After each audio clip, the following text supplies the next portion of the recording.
DT, you the first one almost every time now. What up with it? DT, you like the first one for the last 2 times we've been in this thing. Salute to you, DT. Oh man. Ooh. I didn't do one live yesterday. Yeah, I ain't do one live.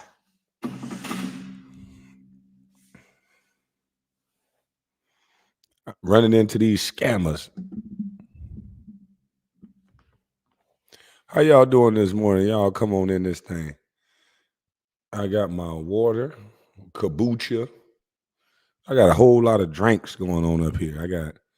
I got water with liquid, what is it called? Liquid IV in it. I got my kombucha, pink lady apple. Yeah. For gut health, it's called kombucha, pink lady apple. And then I got my coffee that I put ice in it. I never had iced coffee before, but the lady thought that I said iced coffee or ice. I think she asked me hot or cold or some shit, and I couldn't hear it because my truck's so loud when you go through the damn drive-through. So they gave me a caramel macchiato or whatever it's called with oat milk, but they put ice in it. And I'm like, I say, you know what, man? I'm in a rush. Just give me what's up, Ben? Yeah, man. Salute to y'all. Short legs. I don't know who short legs is. Married man. But yeah, man, they put ice in my caramel macchiato with oat milk or something it's called. And yeah, the shit was good. So now I'm trying my coffee with ice. It's pretty cool like that. You can drink it way faster with ice in it. Maybe I get to the caffeine quicker. Maybe I'll get to the caffeine quicker. Because that's what the ultimate goal is, to get to the caffeine. Forget what you heard. The ultimate goal is to get to the caffeine.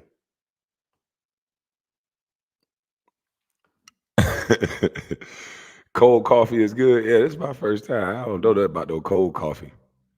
Well, my first time was the other day. I'm usually got to wait on it, blow the coffee, burn the roof of your goddamn mouth. I think I might as well just skip all that, waiting on it to cool off. And I think I might do iced coffee from now on. I think I might do cold coffee. That way it saved the roof of my mouth, it saved my tongue, burning me to you know what up.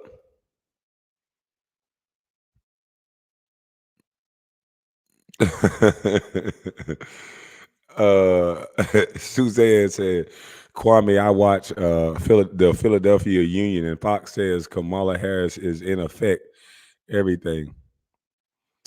You talking about that Indian lady? This lady ain't black. Man, listen, man. Let me this song right here, man. This song is a classic. It's timeless. It's gonna be forever. I see Judge Joe making his rounds. He came on my page. Shout out to Judge for that. But he also went on the Art of Dialogue. Shout out to the Art of Dialogue. And he got a lot of views on the Art of Dialogue for saying the same thing that I said, or the same thing that he said on my page. So shout out to the Art of Dialogue. The Art of Dialogue got a great interview with Judge Joe Brown, and it's making its rounds on YouTube. And yeah, it's amazing. So shout out to Judge Joe. And like I said, this song is a classic. And it's gonna be around forever because Judge Joe was telling the truth. Everybody's mad at Trump because Trump went on stage and said, "Hey, Kamala Harris is Indian lady until she wanted to now decide to be black, and she was definitely an Indian lady. She was celebrated on CNN as the first Indian congressman woman. She was on a cooking show with an Indian that looked like her sister." And the lady said, "You're Indian, I'm Indian, but we're not just Indian. We're like South Indian or some shit." And she goes, "Yeah, yeah." So, like, I'm just tired of the people who are conveniently black. I'm sick of that because black folks don't want to be black. Some don't want to be black, don't understand the power in what it is to be black. And then there's other people that learn how to take advantage of everything about being black because there's programs to help being black or Indian or something like that. So it's not by it's not no secret why a white lady in Rachel Dolezal is trying to be black. There's no secret in why some of these people want to be Indian. There's no secret because you get a break, a benefit, a easier route. Let's keep it a buck. They say DEI is a great thing when they're saying it, but if Trump say DEI, then now all of a sudden it's racist. Which one is it? If you can say DEI and make it this great thing that we all should be into, then why can't the white guy say it? Like it's weird, man. It's the weirdest thing ever. Like we got to keep falling for this dumb bullshit. Oh yeah, Biz, I'm using Brandon Tatum interview. I had a bunch of little spliced up TikTok videos that I was blessed enough that some people sent it to me, and then I had to download TikTok again because I didn't have TikTok. So I was like, you know what? I'm not going to splice up these videos. Black conservative perspective, they have it already from the TikTok video spliced together. Brandon Tatum, he stay on everybody motherfucking top. He got them all spliced up together, and this lady is not black. She don't even come from a black woman. Everybody say a black woman is God. Her black woman, her mother is Indian than a motherfucker. Ah, la, la, la, la, la, la. And there's nothing wrong with that. But that's why we got to stop playing identity politics because it's starting to look like black people are not good enough. Tariq Nasheed talk about FBA, Foundational Black Americans. He say this all the time. And I challenge anybody to tell me in the last 20 years or 30 years or however long you want to go back, when has a foundational Black American have a serious job in Congress, have a serious run for the presidency, have a serious run for anything? This one drop rule got you guys fooled. It's a white supremacist thing. It's like, okay, you got a little bit of that in you. You're not a pure blood, so fuck you. You're whatever color they say you are. You're not us. You're not like us. If you're not all white with blonde hair, blue eyes, or black hair, brown hair, you're not like us. So one drop of black, we're going to consider you black. And they got black people all over America like, yeah, we the dominant gene, and yeah, you're black. Yeah. No, you're black and white. Biology doesn't support that. Just because they look darker, you have a darker hue, you're still half and half. You're black and white. You're black and Jamaican. Now, there's some things about her father. Oh, her father is definitely black. He's Indian and Jamaican, European. Yep, somebody just said in the chat. Her dad is Irish, Jamaican, European. And how in the hell are you just going to define this man as all black? He don't even look black. And another thing, it's all about your culture. This woman, name how many of you black motherfuckers that was in a Indian robe with a red dot on your head at any one of your birthday parties. Any one of y'all birthday parties where you walking on the beach with an Indian man giving you advice. Because that's Kamala Harris's instance. When she went to parties, she wore like a curtain with a red dot on her forehead. That's not black culture. It's always the mixed kid. It's always the half and half. It's always the mulatto. We got to have a light-skinned hero to save our life. Barack Obama is a light-skinned hero. Colin Kaepernick, the light-skinned hero that was raised by white people. It's all about culture. Where is the black folks that have the black existence, black mama that you could see, black daddy that you can see, and have that black existence that we all keep talking about?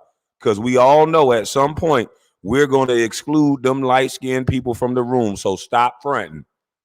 SJ, Colin Kaepernick can talk as long as he agreeing with us on a certain extent. But as soon as that little light-skinned Afro-wan mother trucker disagree in a certain way, we going to tell him, man, you don't shut your light-skinned nigga. You ain't even raised up around us, mother. We'll remember all the things that we should have remembered from the get-go. Nigga, them white people took you over there. They raised you. You don't know nothing about this shit. That's what we gonna say. But we keep coming out here telling everybody all this BS. Like, Why do we have to accept everybody?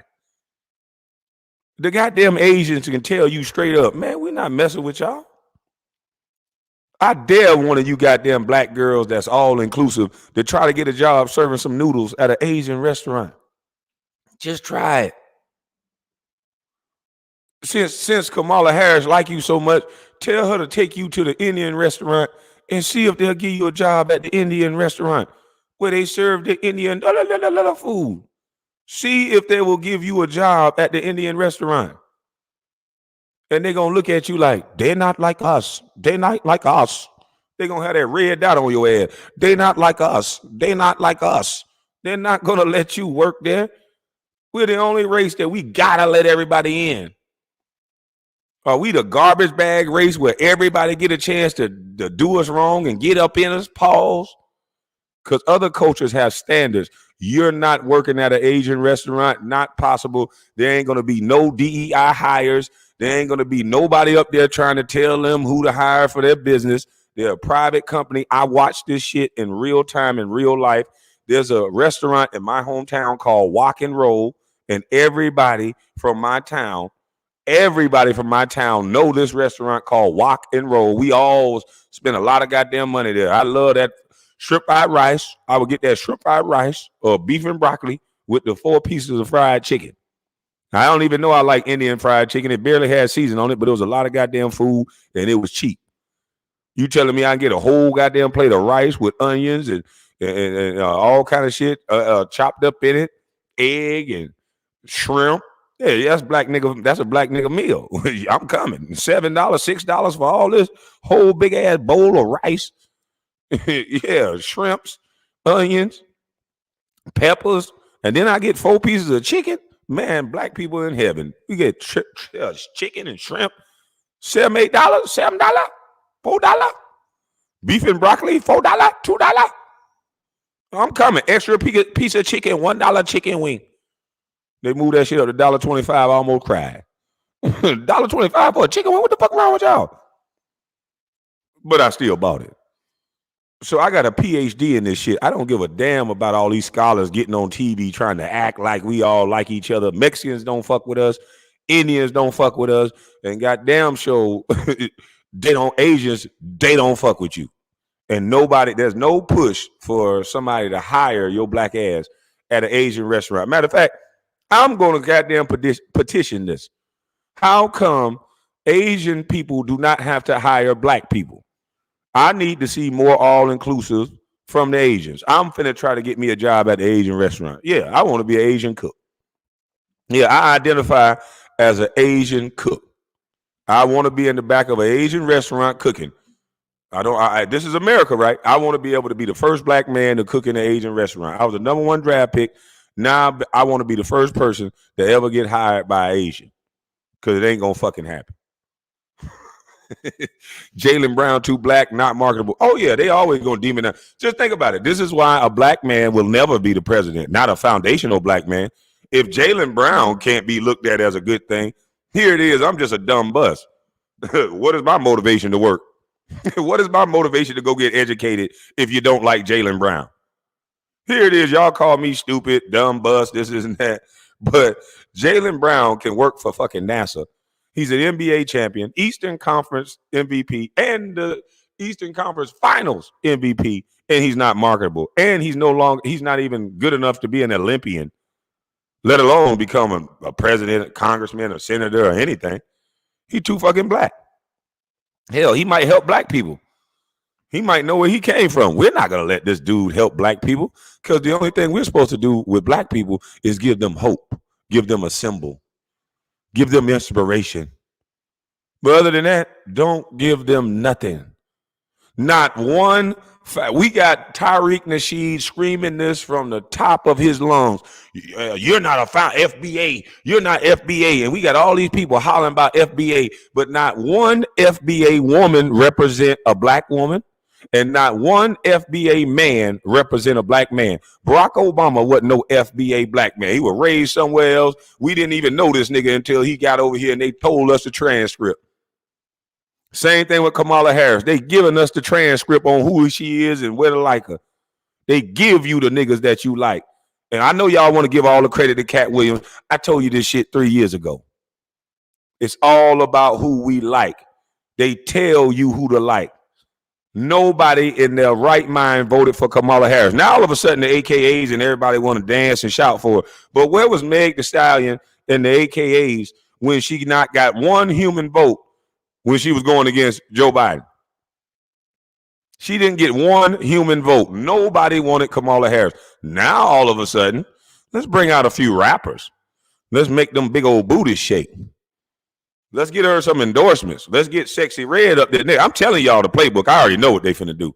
They got Meg. Who's the next popular ass shaker that the young girls like? Sexy Red. She's next. After Sexy Red, who else?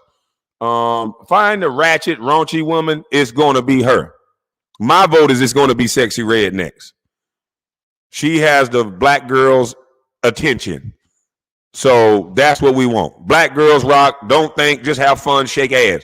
I don't know what the hell that has to do with an election. I don't know what the hell that has to do with woman empowerment. Hell, we want you to shake your ass at the strip club everywhere you go. It's not really empowerment, but hell, I guess it's empowerment now for people to objectify you about your ass and your titties. Oh, Ice Spice. Okay, yeah. Think of the women that are raunchy and talking about sex. Because, Meg Thee Stallion was talking about her WAP. Yeah, her wet, you know what. And Quavo was just in a situation where he was talking about violence and with Chris Brown. And you know what surrounds this guy. So it's not like this is a nice, but Quavo is marketable and he can stand next to the president. But Jaylen Brown, a man that hasn't been in any violent altercations, no, not that I've heard of, no violent anything in the streets, don't have friends that may be getting violent, but he can't be marketable because we want violent niggas. Let's go get Quavo and a bunch of fucking rappers that talk about killing and drugs and sexing. Yeah, that makes a whole lot of sense because that's all you niggas worth. That's all you niggas worth. All you niggas is worth is a bunch of shaking ass and dancing and hot sauce and chicken propaganda. How do you not see this? I'm about to identify as a doorbell. At least you'll hear me coming when I'm talking because a black man can't get heard about nothing. And we act like we so stupid we can't see. Joe Biden, when he come and talk to some black folks, he bring chicken. How do you know they motherfuckers ain't already had something to eat? Like, this is annoying at this point that all we good for is entertaining, shaking ass, basketball, and everybody get mad at me because I asked LeBron James and I asked Stephen Curry to say something. Hell, y'all the one told me LeBron James was my king. Y'all confusing me now. Ever since I heard about LeBron James, you were telling me he's a king. And I'm just a little peasant. What does that make me? Am I a duke? Am I a knight? But I still got to ask questions and answer to the king. Y'all ask him about every damn thing else. He said he's more than an athlete. Steph Curry just endorsed Kamala Harris with the ass shaking. So I challenged those brothers to, okay, what's up now? You see at the Olympics that women are getting knocked the hell out. So what's up, Mr. Leaders? What's up, Kang? What do you think about this? Or the only way you become a king is because you're a puppet for them white boys, and you got to do everything on what they say from a one-sided perspective. I notice how some of these guys talk about how revolutionary they are. They sit down on one knee when it comes to some bullshit that ain't going to change a damn thing. Now you motherfuckers back standing up, running and jumping. But when a woman is getting knocked out, why you ain't saying nothing about that? A black man gets shot in the street, you got something to say, like you care about violence. Trump almost got his ear blown off, but let's get this straight. You don't like Trump, so you're okay with a political opponent almost being assassinated in the United States of America. You're okay with that. You're not okay with a cop shooting an unarmed black man, which you shouldn't be. But you should also not be okay with a president, because guess what? What if we start getting some FBA black guys to be able to run for president and we start winning? And then they start saying, well, okay, well, shit, we was able to take out Trump and they didn't mind. We'll just start killing all our political opponents. Is that what you want America to get to? We'll be like a third world fucking country. I don't do the selective outrage. I don't do the let's do it. It's cool this side and it's not cool on this side. It's not cool, or if it's cool, it's cool. If it's not cool, then it's not fucking cool. You don't get the double dutch. You don't get to speak on police injustice and all these different things in the streets and hold your fist in the air. And then when somebody talk about China and all the things that China is doing, you're quiet. That's why they call you La China. Steph Curry, you just didn't want people to move next to you that was impoverished. Stop acting like you for black people, nigga. It's a shame at this point. When people wanted to move by Steph Curry's house that was low income and they wanted to put houses near him, he don't even want to be near you motherfuckers. I'm going to lobby against this. No. Put them niggas over there. It's kind of like the people that keep talking about, oh, I like migrants, but they ain't got near a migrant in their yard. If you like migrants, open up your yard to them at least. Prove it to me.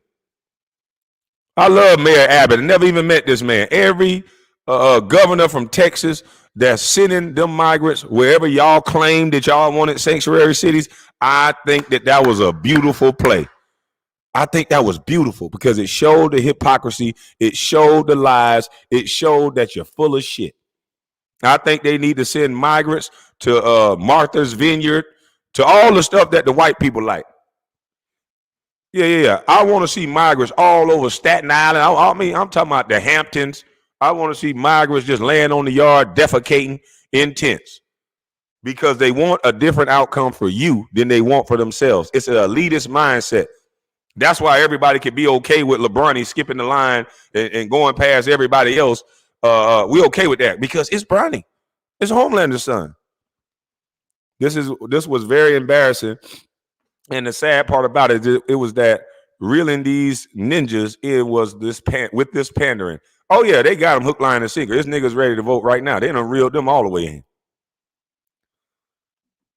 JB for us, he played in Big Three. They scared he might say something intelligent, inspiring, motivated, mobilize us. I told y'all that. They keep the niggas that's smart. They keep the Negroes that's purpose-based and understand where they come from. They try to keep you out the way. They make the media, they make everybody think that you're this bad guy, or if they can't pin a bad guy tag on you, then you're difficult, you're hard to work with, you're radical. Don't y'all remember the things they used to say about your ancestors? Some of y'all think it's offensive to be called a nigga. No. My great-granddaddy, my uncles, they was called nigga. They don't mind. They not listening to nothing you say. They not trying to hear nothing you say. Some of y'all granddaddies was called, yeah, that's a good old boy. He know how to mind. See, if they talked about your granddad like this, yeah, I like him. He's a good old boy.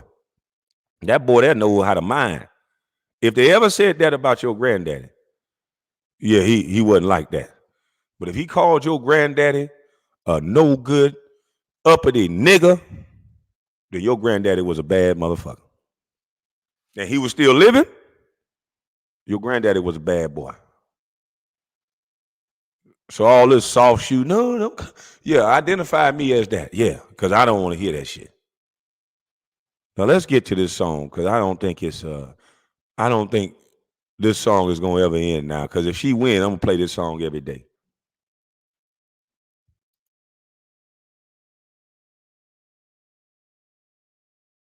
No more. I'm playing the Lordship. Turn up.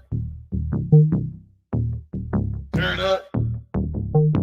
You go to hell. Turn up. You mean to tell me? Turn up. You mean to tell? Turn up. You mean to tell me? Turn up. You mean to tell? Turn up. You mean to tell me? Turn up. You mean to tell? Turn up. You mean to tell me? Turn up. You mean to tell? Turn up. You rich.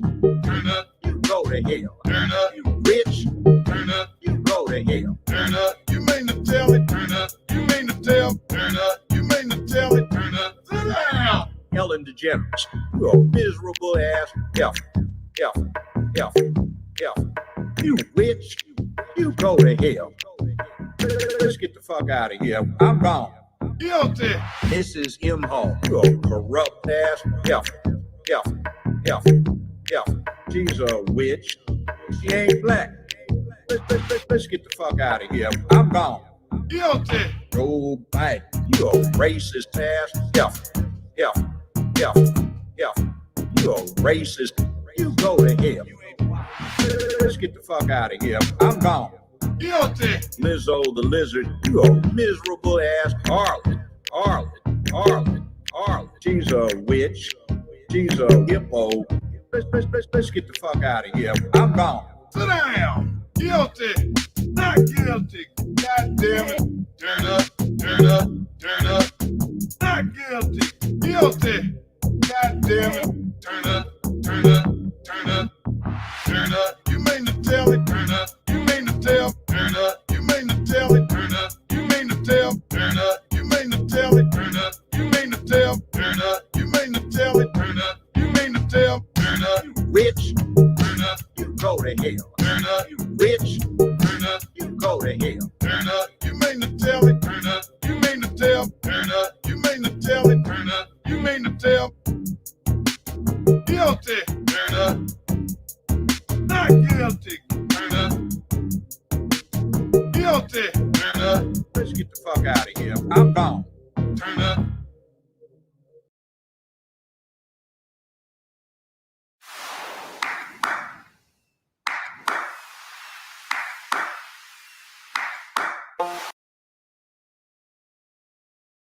Hold on, I gotta add some mods in here. I didn't want to play You Ain't Black. I want to play You Ain't Black. I don't want to play this.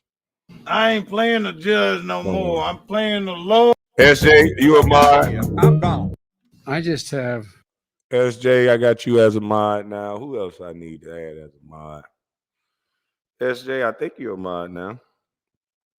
I just added you as a mod from my phone.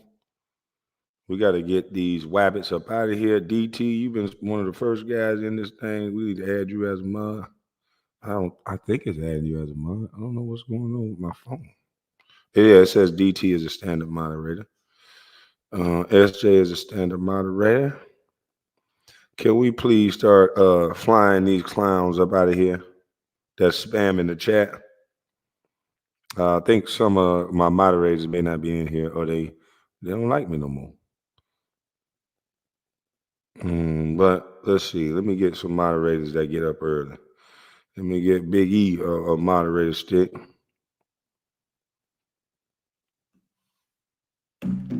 Yeah, so we can throw some people out here. E, DT, SJ, y'all got moderator sticks, and we'll see how we can add some more moderators as we go, because we got to have an early morning shift moderator crew and people that don't be in their feelings. Some people get mad at me and then they forget about modding, so it's all good. Miss Patty, you always have been here. We're going to give you a moderator stick for some diversity, equity, and inclusion. It can work on the other side because I'm black. I want some diversity, equity, and inclusion in here too. So we got Miss Patty Fritz as a moderator as well. So yeah. All right, let's get back at it. Trolls, be aware. You've been warned.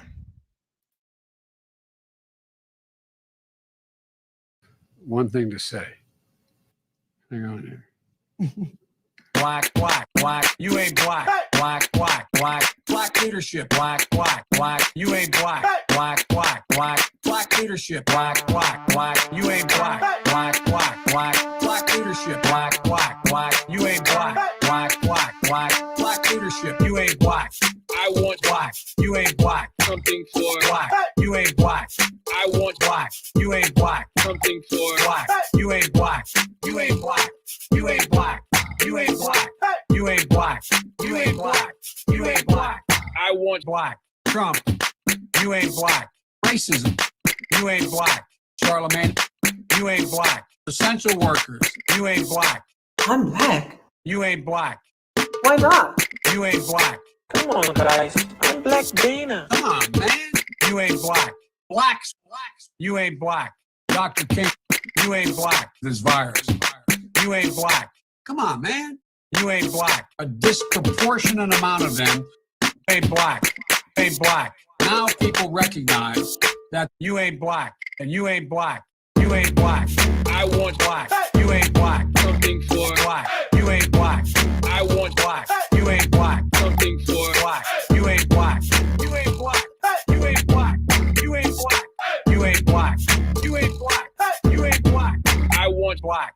I tell you what, if I had the talent of any one of these people, I'd be black.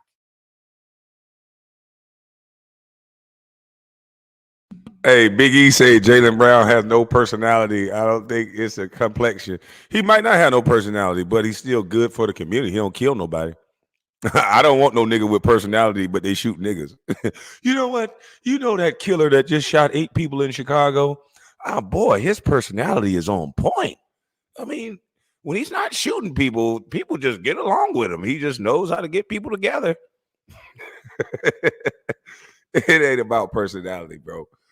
I know some good lawyers and CPAs and doctors that don't have great personality, but they're good people.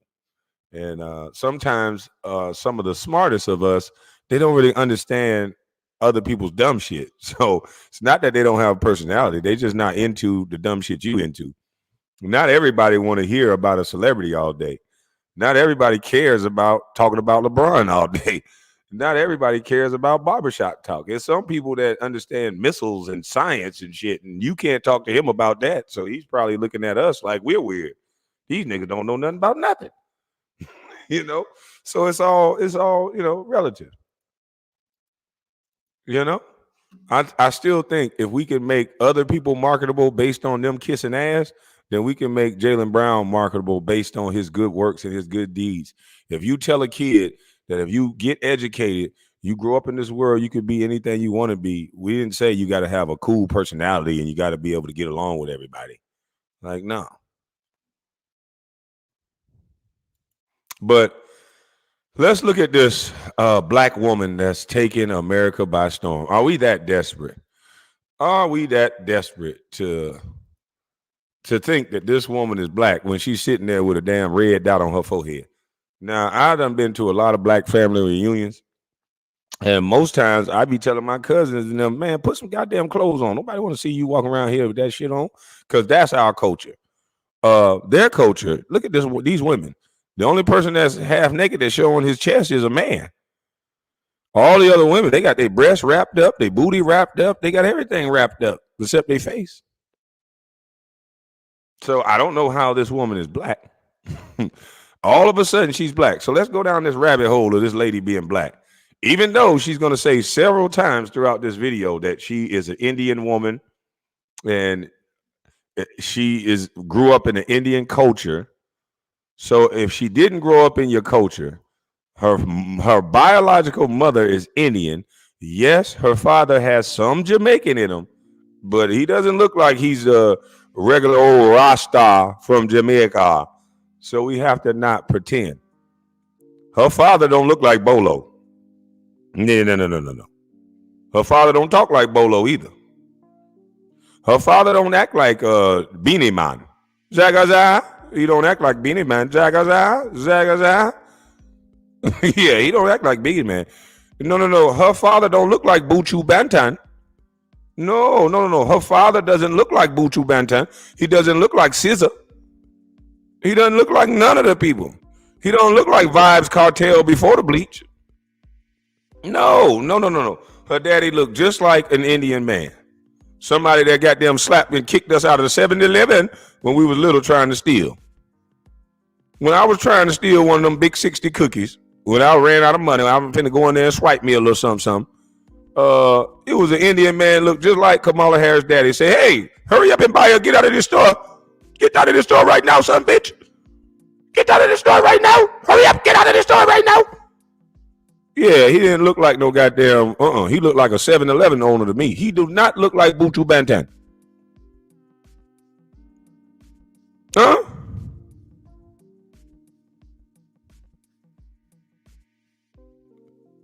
Oh, because she went to a HBCU? Shit, you can send any Indian to a HBCU.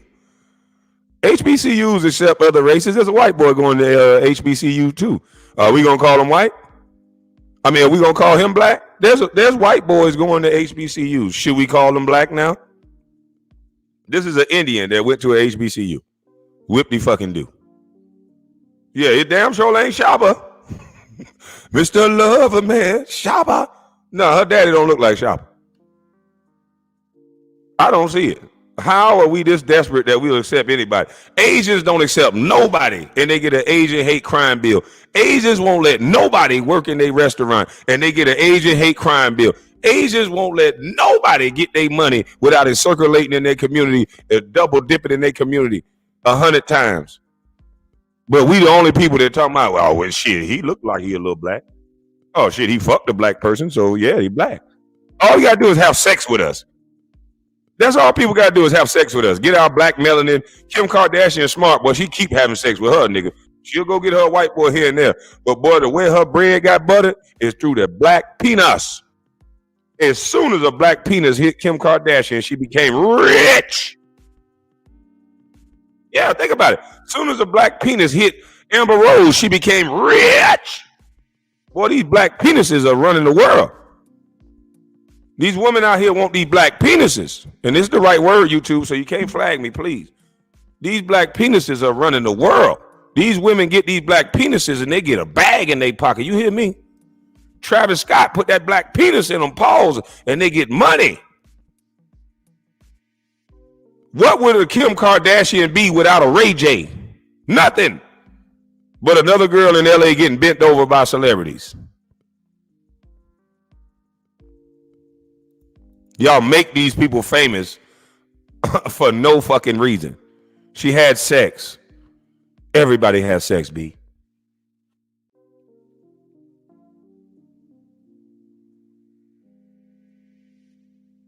This shit don't make no sense. Are we that foolish? Are we that desperate? Are we that in need of attention?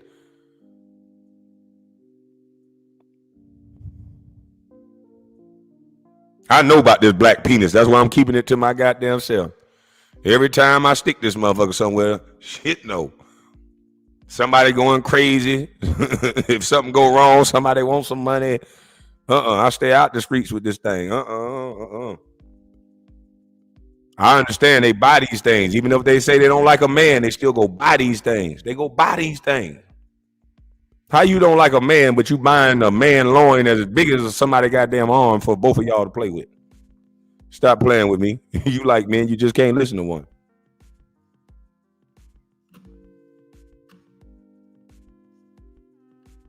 Now look at this Indian woman. Now let's get to the video.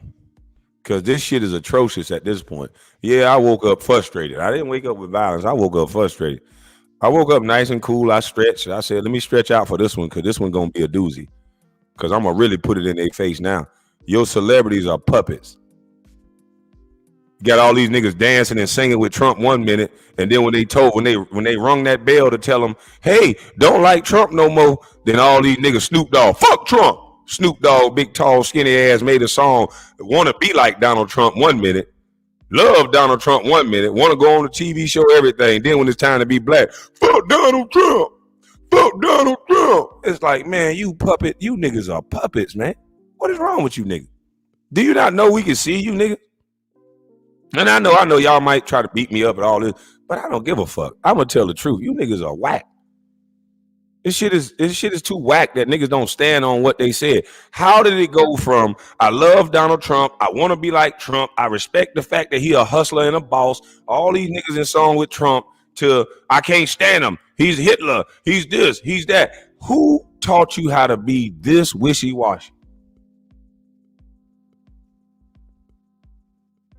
Who taught you how to be like this? How much money are they giving? Maybe I'm missing the boat. How much money are they giving you to be a liar? Maybe you can buy me into a lie too. Tell me how much money they giving you niggas to be a liar. Okay, Snoop Dogg on death row now. So how much is that worth? What is the net worth of death row? Maybe they're getting companies to lie. Maybe they beating murders to lie. It's something incentive to make these niggas lie so much. I don't understand how rapping and a girl talking about her WAP has anything to do with presidential. 20 years ago, 30 years ago, a presidential candidate wouldn't be found dead next to a goddamn rapper and people that's talking secular music. Now, all of a sudden, that's the best thing to go to. These niggas don't care nothing about nothing but shaking ass and shooting people. Let's go get a rapper that was involved in one of the biggest shootings in history, one of the biggest groups. lost one of their members because somebody was shooting dice and doing street shit. And now this guy is, and God rest his soul, because I'm not trying to say nothing bad about that situation, but what is this person doing around a presidential candidate? What is presidential about this guy? How could he be used to benefit this president?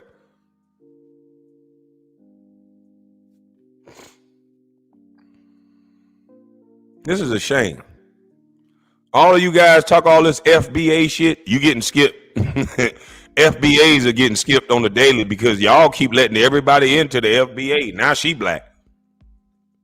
Everybody else gonna come in and take over black people because FBAs don't stand up.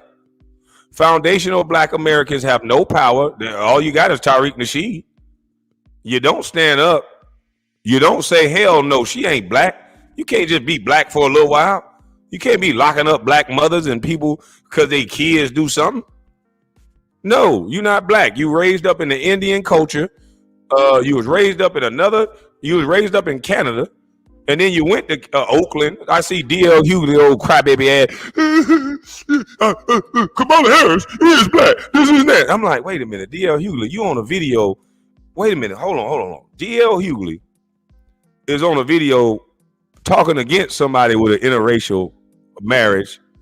When the man had a white wife, he was up there going crazy. But Kamala Harris has a white husband. Where the fuck is Dr. Umar Johnson? How can we let a woman that say she's black have a white husband and Dr. Umar don't go crazy? He should be telling all black people, no, she has the mind of that serpent. She has the mind of the enemy. We will not vote for our sister. If I today, I am a black man. He should be doing that shit. With the power of the Frederick Douglass Academy, we're not going to let Kamala in here because she could be using her black skin to be able to give it to the white boy. She got a white husband that runs her, a Jew boy. We're not going to let her in. If I today, send a donation in the cash shop. Oh, Umar spoke about her? Okay, I recant everything I just said, Umar. Well, then you need to speak about Serena Williams and the rest of them like that. Anytime a black man goddamn sleep with a white woman, he talk like they the worst thing against the black community. He don't be nice with them. When he spoke about Serena Williams, he like, my sister, I warned my sister. He makes sure he don't upset them black women. But when it come to black men, if they stick their penis in anything else other than white, he call them against their own community. He call them traitors, coon ass niggas lost. He go in. He hasn't done that to no black woman that sleep. All these black women that's married to white men and sleeping with white men, he don't do all that shit to them.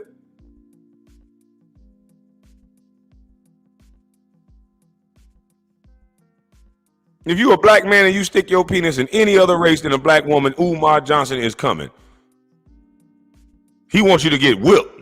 He ain't never said, black women, you a bed wench. You need to get whipped for sleeping with that white man. He know better. They'll take his ass off YouTube so fast.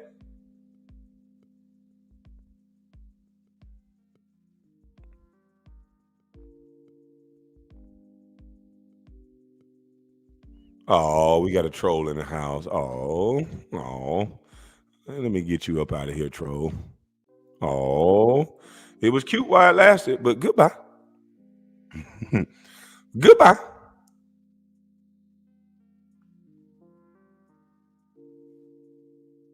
Goodbye.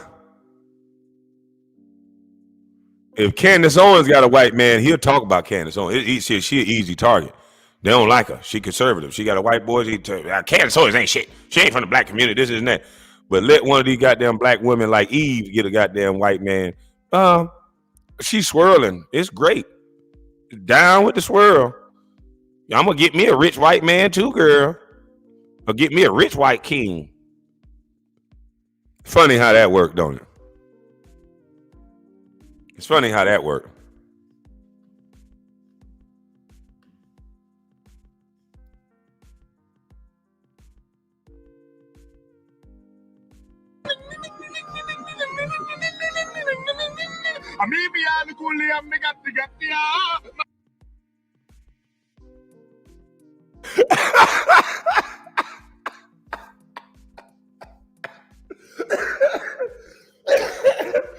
know that nigga ain't start this shit off with me. I've been doing.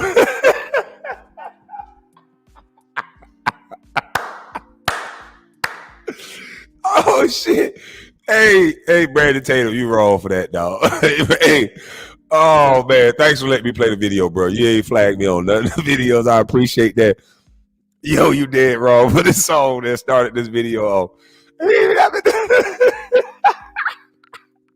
I gotta play that shit again.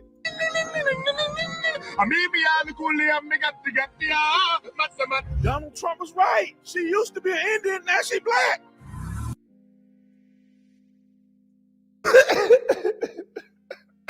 I kind of like that song too.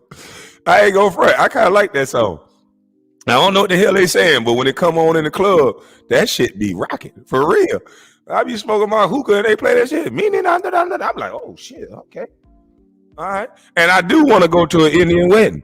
I've seen a couple Indian weddings, and them goddamn weddings be like 4 or 5 days. Everybody give you a gift. Everybody give you money. I see why Kamala Harris was Indian half her life. Who the hell want to be black? They have a 5-day wedding where everybody give you something. People were giving them cars and houses. I ain't never seen no nigga give no nigga no house or a car at a wedding. Motherfucker picking their wife up, setting them up on their leg and humping them in the air. I'm like, what the hell what kind of wedding is this? Boy, them weddings be off the chain. I see why Indians get married. Shit, it's a party. If I was Indian, I'd have all my, hey, I need to hook you up with a girl, nigga. You need to get married, nigga. I'm trying to have an Indian wedding. They shut down everything for them weddings. Shit. It's too early for the devil's work. No, don't watch the replay. I'm just going to ban you since this the devil's work. Nigga come in here and say a bunch of dumb shit. KB, can you do a live on Jaylen Brown creating Boston Exchange? He sets out to create $5 billion in general wealth for communities of color. No wonder he ain't marketable. No boy, them white boys behind the scenes mad as hell. God damn it! This Jaylen Brown fella, you bet not give him another dollar outside of that goddamn contract he got. I don't want him marketable nowhere. And nobody bet not give him no money. Nike, I'm talking about, no, I don't give a damn how many trophies he win. That better be everything he get. That $300 million better be the last thing he gets. That Negro is too smart. He in Boston doing that? Salute to you. I'll look it up and figure it out. Quavo said Kamala is the first black female to run for president. I guess he forgot or don't know that Shirley Chisholm.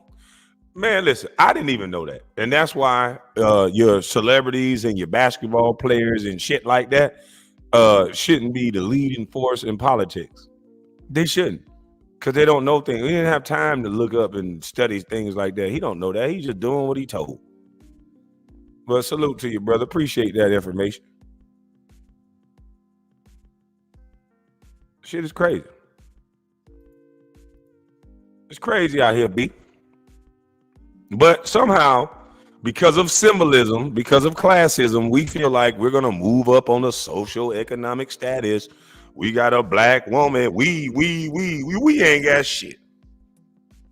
She gonna advance her Indian culture, her Indian family, and while you gonna be sitting there looking stupid, like always.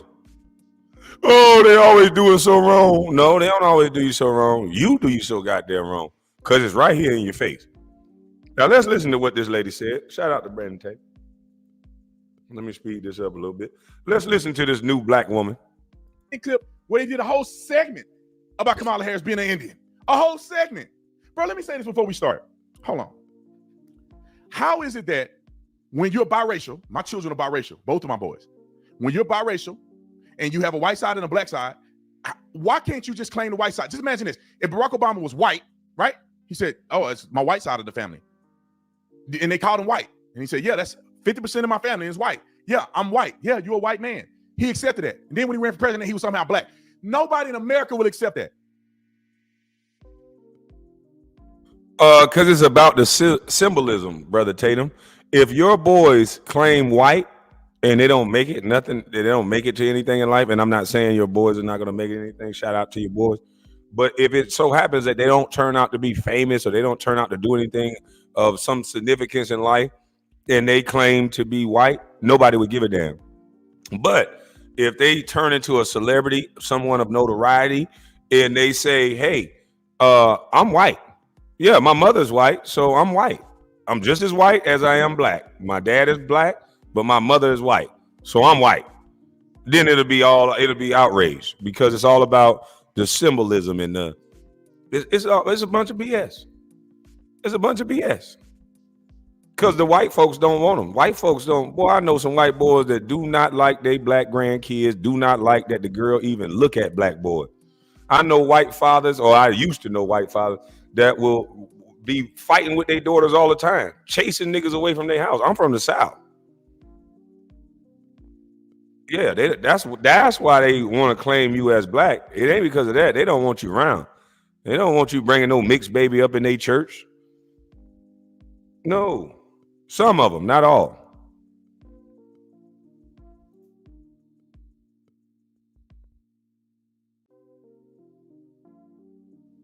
They say you black. Well, then how can you do the Indian thing and then later on you become black? You can't be white and black, but you can be Indian and black. Let's roll this clip before I lose my salvation. Indian senator in U.S. history, which would be quite an accomplishment. Not good. Let's play it again so the people in the back. Listen. Certainly, you could become the first Indian senator in U.S. history, which would be quite an accomplishment. Not good.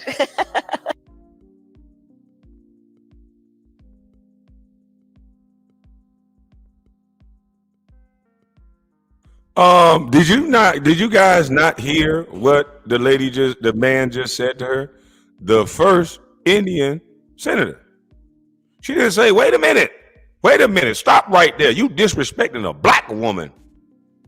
I'm not no damn Indian. She didn't say that. She didn't say that. Let's see any part of this video where they called her Indian.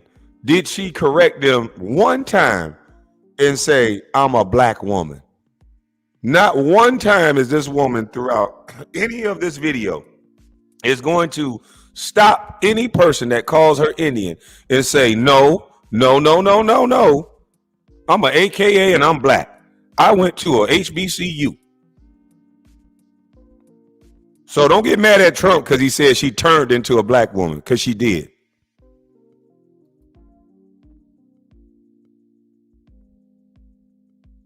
It's like saying she could be like if she was black and white. It's like saying you could become the first white female senator.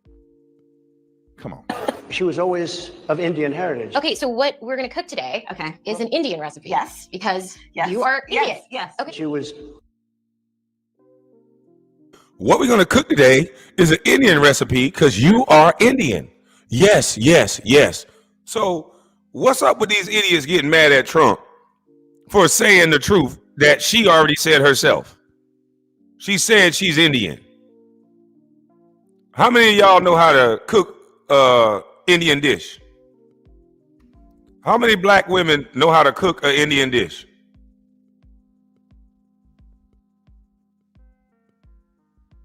Oh, somebody unblock Breeze Omega. I blocked the wrong person.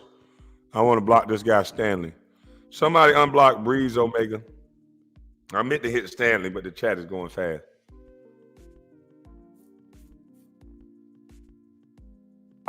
You sound like a hack from a one-horse town. You ain't gotta listen no more.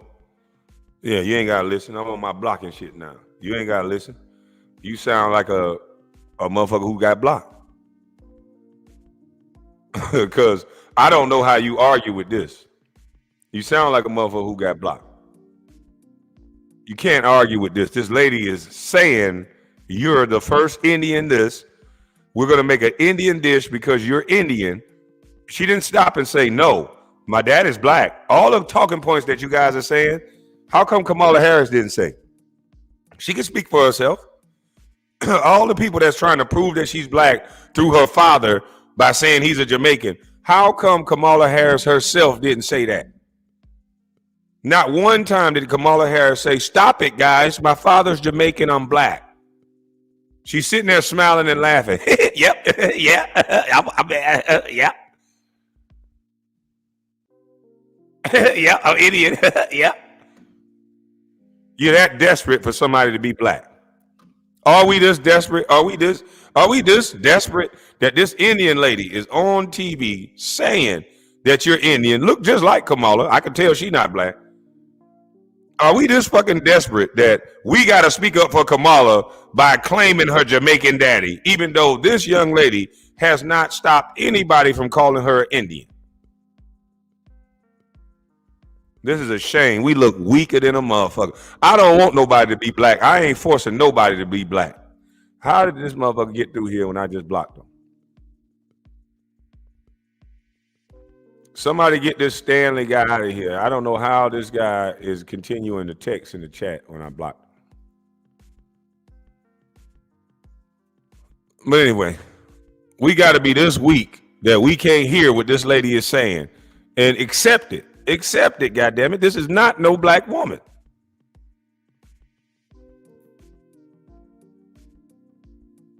We're going to cook today is an Indian recipe. Yes. Because you are Indian. Yes. Okay, so what we're going to cook today is an Indian recipe. Yes. Because you are Indian. Yes. Okay, so what...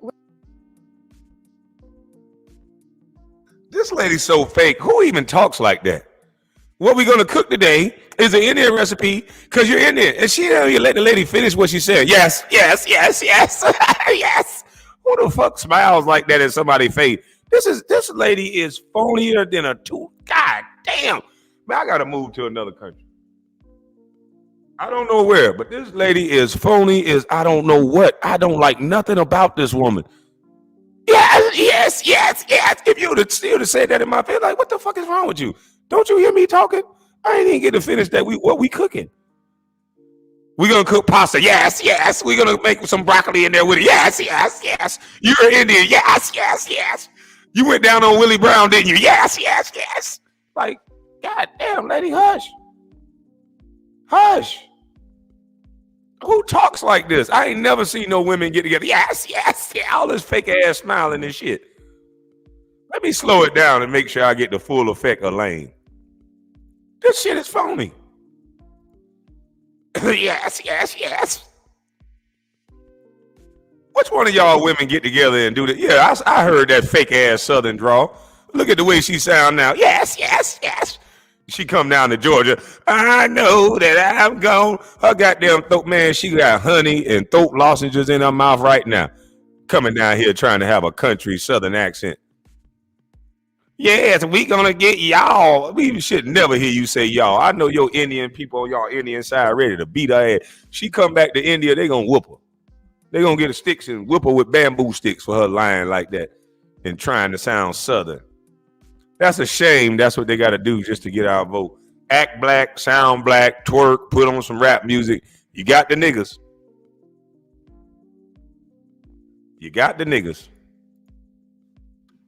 Yes. Senator, come on. She was always of Indian heritage. Okay, so what we're going to cook today is an Indian recipe. Yes. Because you are Indian. Yes. Okay. She was only promoting Indian heritage. I didn't know she was black until a number of years ago when she happened to turn black, and now she wants to be known as black. Wherever I go and I see Indian people at the supermarket, on the street, everyone's like, you know, Kamala Harris is Indian, right? It's like our thing we're so excited about to have you running for president. Yeah. So now she's looking like, I'm so proud that you noticed that I'm Indian. Look at her face. How come she ain't say, ooh, AK bitch, I'm black? How come she ain't say that? How come this was right here where this lady paused into action? Excuse me, right here when this lady paused into action, right? Wouldn't this be the perfect time? Wouldn't this be the perfect time for her to say, look, don't you disrespect me like that. My father is Jamaican. He's from Jamaica. I'm black. You dirty skunt. And don't you ever forget it. I'm a little bit Indian, but I'm black, you dirty skunt. I'm running as the first black woman. So how is it that this woman is both? She gets to get the powers in the... So the Indian women should be outraged because y'all women just got thrown to the back burner. Indian women all over the world, she used y'all. So this lady, when y'all was in stores and shit talking together, this lady was lying and pandering to y'all Indian women. So I need all the red dots to come out and start kicking ass. All the red dots, I want a line of red dots at the next presidential rally, and I want y'all to take off y'all red dot and throw it at her ass. Cause no, I can't promote violence, but throw it on the floor. Take off your red dot, throw it on the floor, because she done put down her flag. It's a special way you fold your flag. That's that trick daddy. She done put down the red dot community, and I think the red dot community need to throw her motherfucking ass down too. All the red dots, calling all red dots. This lady, fake and fraudulated to y'all. Y'all need to get out the bamboo sticks. And yeah. And she need to learn a lesson. Don't use Indian people like this. And so which one is it? Now that she black, she done upset the red dots. I want y'all to come out there and play that song. Now I love hookah. Yeah, I love hookah. I love the Indian culture. I go smoke hookah. I love the music. And your girls is nice and fine too. But y'all men goddamn crazy. So it's time for y'all to goddamn nut up. I want the red dots to nut up. Y'all can't let this stand. We ain't gonna do nothing. We ain't gonna do nothing. Black folks ain't gonna do nothing. We accept everybody. We gonna accept everybody. We gonna be humble. They done taught us to be humble and meek and never speak our mind. So you crazy if you talk. People think I'm crazy, but I think they crazy. Because it's crazy that you can see on camera that a woman is looking in another woman's eyes, smiling and happy that you're giving her admiration that she's an Indian. But now all of a sudden because she wants the same admiration, she's black. That's not only narcissism, that's fucking nuts. This lady is a creepy plant. She'll be and do anything and say anything to get to the top of where she want to be. And I just can't believe that black folks are falling for this crap. You Negroes got the nerve to be mad at me for being able to play a video and hear and see a woman allowing another woman to call her Indian. She not speak up for herself and say nothing, but then I'm supposed to say that she's black? And then you guys go out here and get these dumbass rappers that's always high, drunk, just like me, and everything else, but they can't see that this woman is saying that she's Indian? Ain't say nothing to you niggas for 4 years, 3.5 years. Now all of a sudden she come out of nowhere. She come out of a coffin. Oh, I'm black. What's up, y'all? Why ain't nobody asking her about lying about smoking blunts with Tupac and Snoop Dogg and all this shit? These people get to lie right in your face and y'all don't do nothing about it. If I say one thing that's inconsistent on YouTube, it'd be 40 pages. Nigga, you a hypocrite. You said this, you said that. This lady said she got high and all this shit to Tupac, and Tupac wasn't even out yet. Yeah, I like a Snoop Dogg. I like a Tupac. I know that's what you niggas like. Man, come on, dog. And we got the nerve to claim that we smart. We say we got the smartest women. We say we got the smartest men. We the smartest race, and all somebody got to do is pretend to like us and pretend to be us, and that's all they got to do. Jesus Christ. It's hard to take us serious at this point. Yes. How many times this woman called this woman Indian? How many of y'all would have let somebody call y'all another race as a black woman and you say nothing? SJ, as a black woman, would you let somebody call you Indian 4 to 5 times in a video and I know your black ass ain't gonna let nobody call you Indian. You from Philly. Look at it. See, I need one of them in the office. Yeah. You see that face right there? See, Putin can't fuck with that face right there. Yeah, she'll look at Putin like, nigga, what you said? And SJ not even one of them loud type of women. I know her face looked like she ready to kick ass. She looked like beautiful dynamite, if you will. SJ looked like beautiful dynamite, goddamn. And she looked like she'll whoop a nigga ass head up by herself. But when she speaks, she very calm and quiet and soft. But we need this type of face to deal with Putin. We don't need no motherfucker that's faking like she goddamn a black person. Look at SJ say, absolutely not. She's not going to allow somebody to tell you to your face, hey, you Indian. SJ going to say, ho.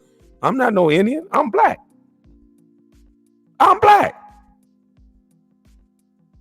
What is wrong with you? I'm black. She's staring you right in your eye. Look at her. She looking like, boy, I will beat your ass. She talking about, I like that beautiful dynamite. I don't know where I be coming up with all this shit. She look like beautiful dynamite because you look like somebody want to be with, but you also look like somebody shouldn't fuck with, if you will. Yeah. You look like somebody want to be with, but you also look like somebody that somebody don't want to fuck with. That's why I call you beautiful dynamite. You look like beautiful dynamite. Oh, Lord. You scare me and excite me at the same time. We black out here. Biz, you ain't black. Biz, Kamala Harris more blacker than you, Biz. Hey, Biz, they won't even let you be black, bro, but they let Kamala Harris be black. Ain't this about a bitch? Damn, Biz. They want to take away your right to say nigga, Biz, and Kamala Harris black. Even though she's right here saying she white, Indian. See Indian people at the supermarket, on the street. Everyone's like, Kamala Harris is Indian, right? It's like our thing we're so excited about to have you running for president. Yeah. So we're both Indian, Yes. But actually we're both South Indian. Yes. You look like the entire one half Indian. Yes. But to have you running for president. Yeah. So we're both Indian. Yes. But Yes. actually we're both South Indian. Yes. Yes. You look like the entire one half of my family. You look like the. That's the first thing she said other than yes the whole time. Yes. You gonna cook with the Indians? Yes. You're Indian? Yes. You're not just Indian, you're South Indian? Yes. You look like half of my family. This shit is a shame. All these white people got to do is go get somebody that look black, look dark, and we'll say they black. Ain't this a bitch? Oh my God, it's gonna be Indians in president office all day talking about they black.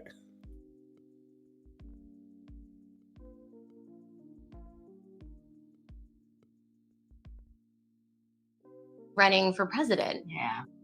And I see Indian people at the supermarket, on the street. Everyone's like, Kamala Harris is Indian, right? It's like our thing we're so excited about to. She laughed there. Kamala Harris is Indian, right? She laughed. I want the AKAs to talk about this. AKA, how come she didn't say I was black right here? Boom. There was a pause in action. She at the supermarket. They say we Indian. She never stopped her. Never said I'm black. That was the first time. Let's go again. Have you running for president. Yeah. So we're both Indian. Yes. But Second time. We're both Indian. Yes. Not one time. So why is everybody mentioning her daddy? She says, I'm Indian. I'm going to believe all women. Ain't that what they told us? Now, I don't believe in that shit. But if there's a time to believe all women, this is the time. This woman out of the horse's mouth says, I'm an Indian. She don't give a damn about her daddy. She's fully aware that her daddy is Jamaican. But what does she say? I'm Indian. So AKAs that just want to hold on to somebody being black because it makes you feel good. Ladies, stand down. This is not a black woman. Respectfully, sis. I don't want to get in no war with the AKAs. You some bad motherfuckers. Y'all beautiful motherfuckers. I'm talking about, oh, Lord have mercy. There's some fine AKAs. Y'all some of the best looking women, some of the smartest women. But don't let this woman trick you. Y'all are smart enough to know what she just said out of her mouth. All right, let's get to the next one. She never stopped her. actually we're both South Indian. Yes. Okay. Third reference to Indian within third reference to being Indian within 15 seconds. She said Indian 3 times within 15 seconds, and not one time has Kamala Harris stopped them smiling ass, big ass teeth all in this woman's face and say, no, I am black. Not one time. So how are y'all going to force feed us now to tell us this woman is black when out of her own mouth years ago on video, she is admitting and agreeing to being Indian?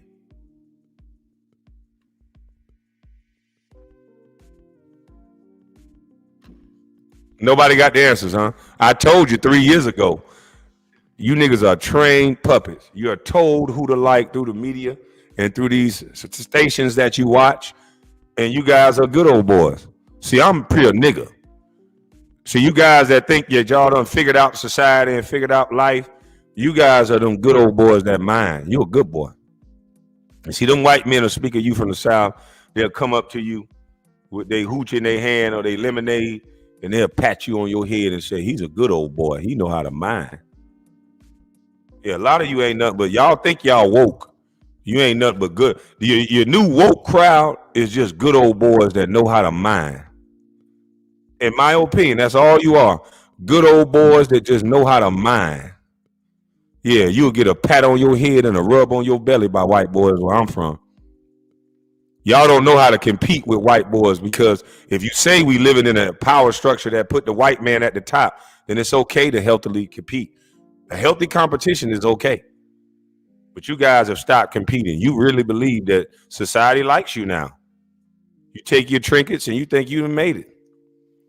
They mad at you, Kwame, because you exposing the lie. They don't want you to show the truth. They saying, no, Kwame, we don't want to see the truth. Oh, I know they don't want to see the truth because the truth hurts. But they already know the truth. What's up, brother? Salute to you. What is it? Cruising Nathan? The dog cage. Cruising, man, you know what? I can't even read right now. Fuck it, I ain't even finna try. Names stump me every damn time. But yeah, man, this is what we need to be seeing, the truth. And anybody that can't accept the truth, then you the devil. You love the lie. The truth can't be disrespectful.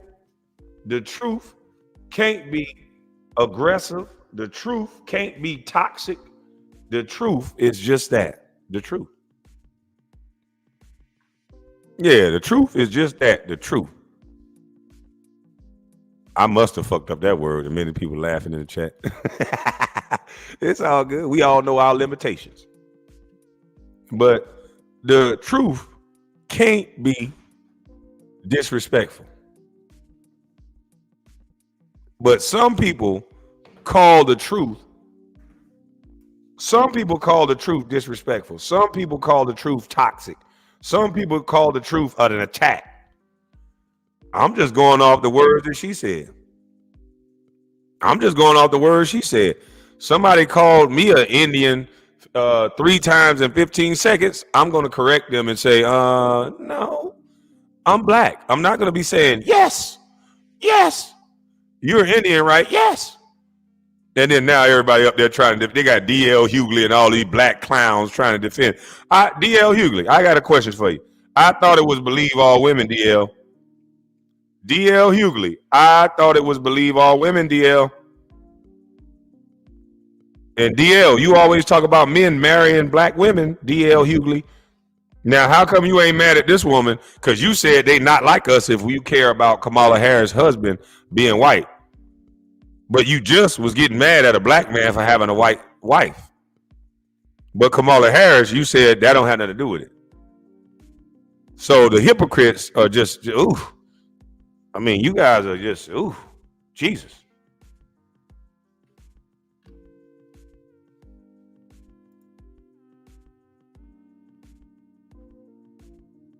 You look like the entire one half of my family. You look like the entire one half of my family. Show me a black person that's biracial that they call that person white, and then they say, yeah, you look like the whole one half of my family. They have never accepted. But thank you. You do. I've been telling people One half of my family. running for president. She wants to be known as black.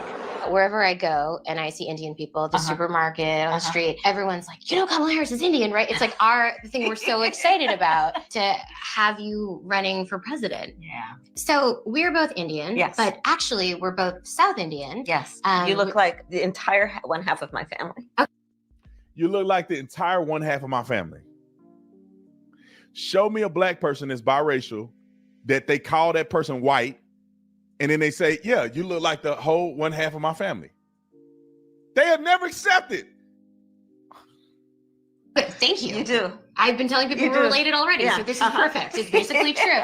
I hooked up with her on February 13th. What kind of weird clip is this? I respect either one, but she obviously doesn't, because she was Indian all the way, and then all of a sudden she made a turn and she became a black person. Just to be clear, Donald Trump funny. She became a black person. This is Kamala Knee-Pad Harris right here. Kamala with the dot. Comma dot Harris. Kamala dot Harris. That's what we call her. She an Indian. But let me show you the clip from CNN, because if you don't believe it, because we're right-wing extremists and conservatives always thinking all this stuff, and they always talking about and they aren't racist.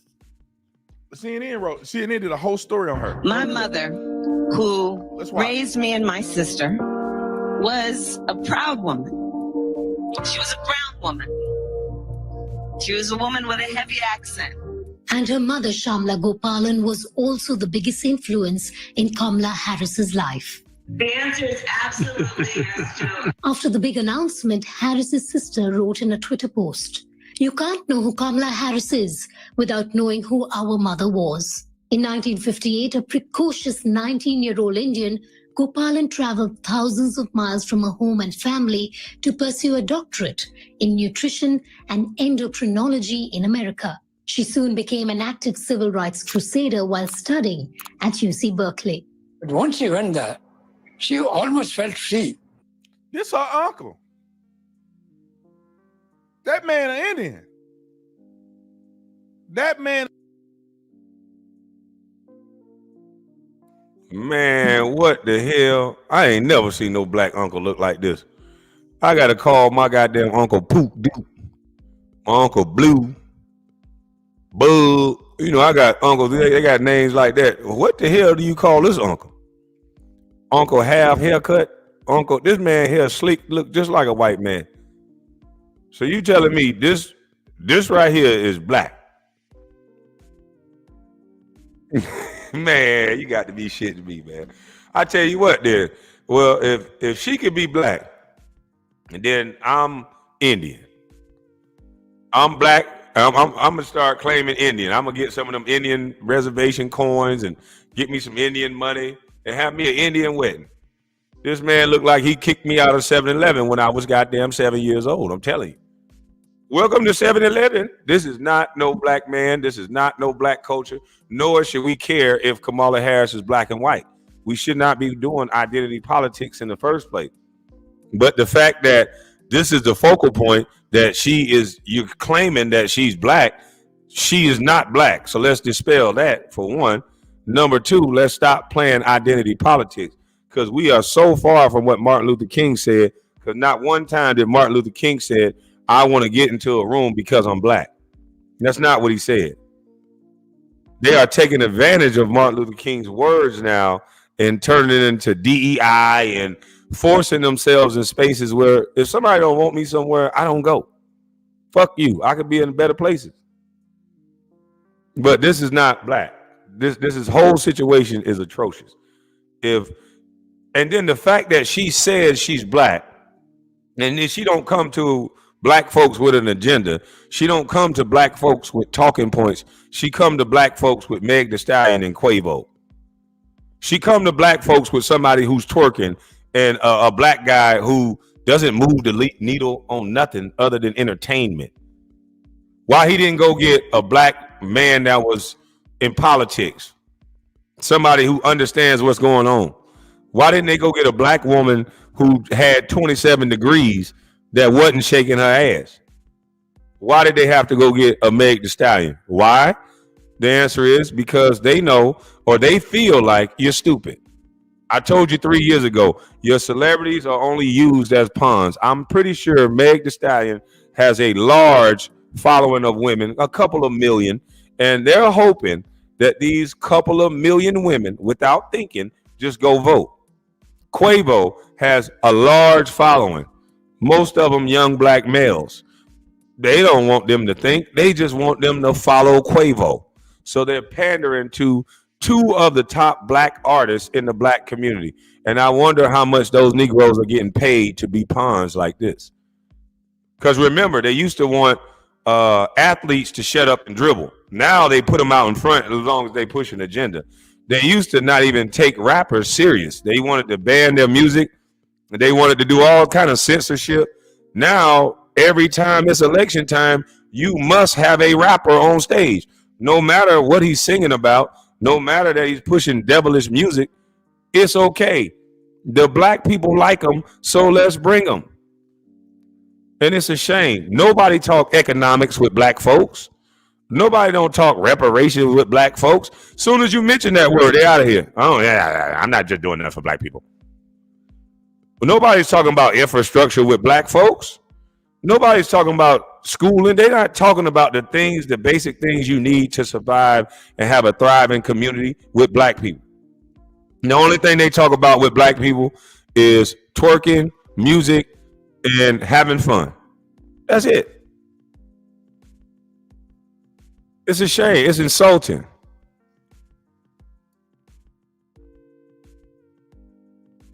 And is an Indian from India.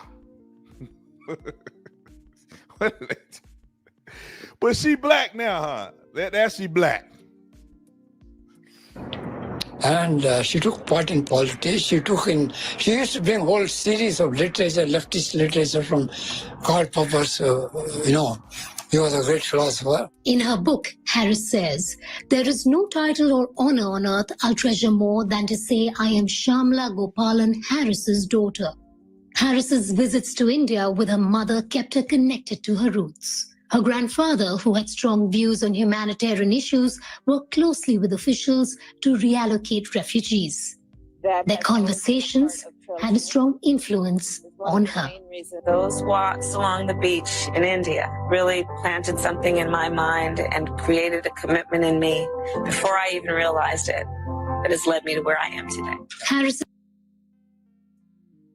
So the walks along the beach in India led her to who she is today. That says culture. That's a way of life. How many of you black girls got to walk on the beach in India and talk to your Indian granddaddy to shape your life? That ain't black culture. That ain't the typical black. She said she was shaped. Her life was shaped by walking on the beach with her granddaddy in India. How many of y'all been to India? She ain't black.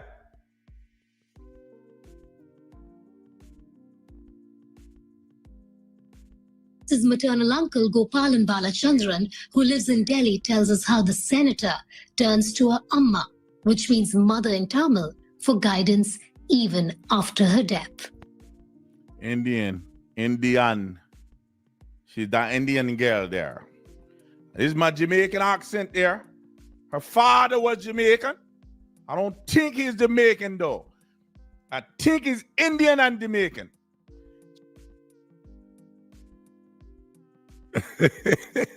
Her father went to Jamaica. Yeah, man, this is a shame, man. Look at her daddy, man. Look at her uncle. Hello, welcome to 7-Eleven. Look at that. He got the hello, welcome to 7-Eleven speech. I know exactly how he talk. Hello, welcome to 7-Eleven.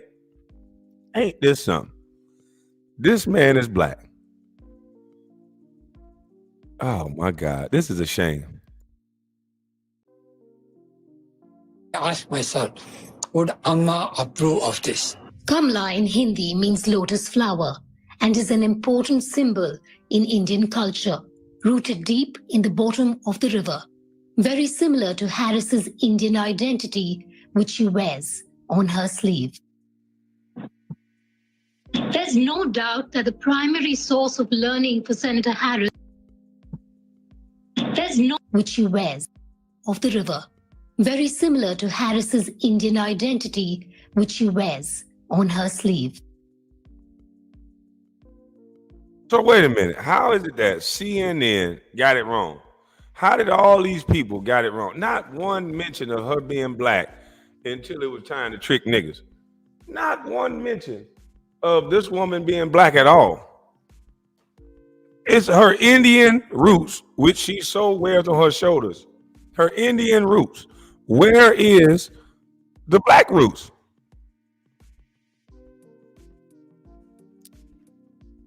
I can't wait for them to ice grill her like they did Trump. I want somebody to ask her, hey, so when did you smoke all this weed with Tupac in them? Or listen to Tupac. When did you smoke all this weed? And if you did smoke all this weed, why did you lock other people up for it? When you know that you was a abuser as well.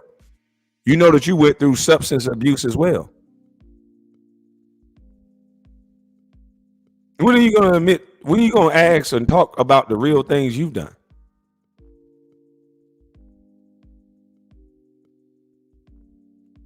I don't understand this. She said CNN is saying her Indian roots shaped her political life, shaped her life, her Indian roots, not her black roots, but now she's black. You would think CNN would mention that she was black before. She was the first Indian congresswoman. They never mentioned that she was black then. She was the first Indian running for president. They never mentioned she was black then. I know the election is in shambles. Let's say she's black. God, I had to be more careful.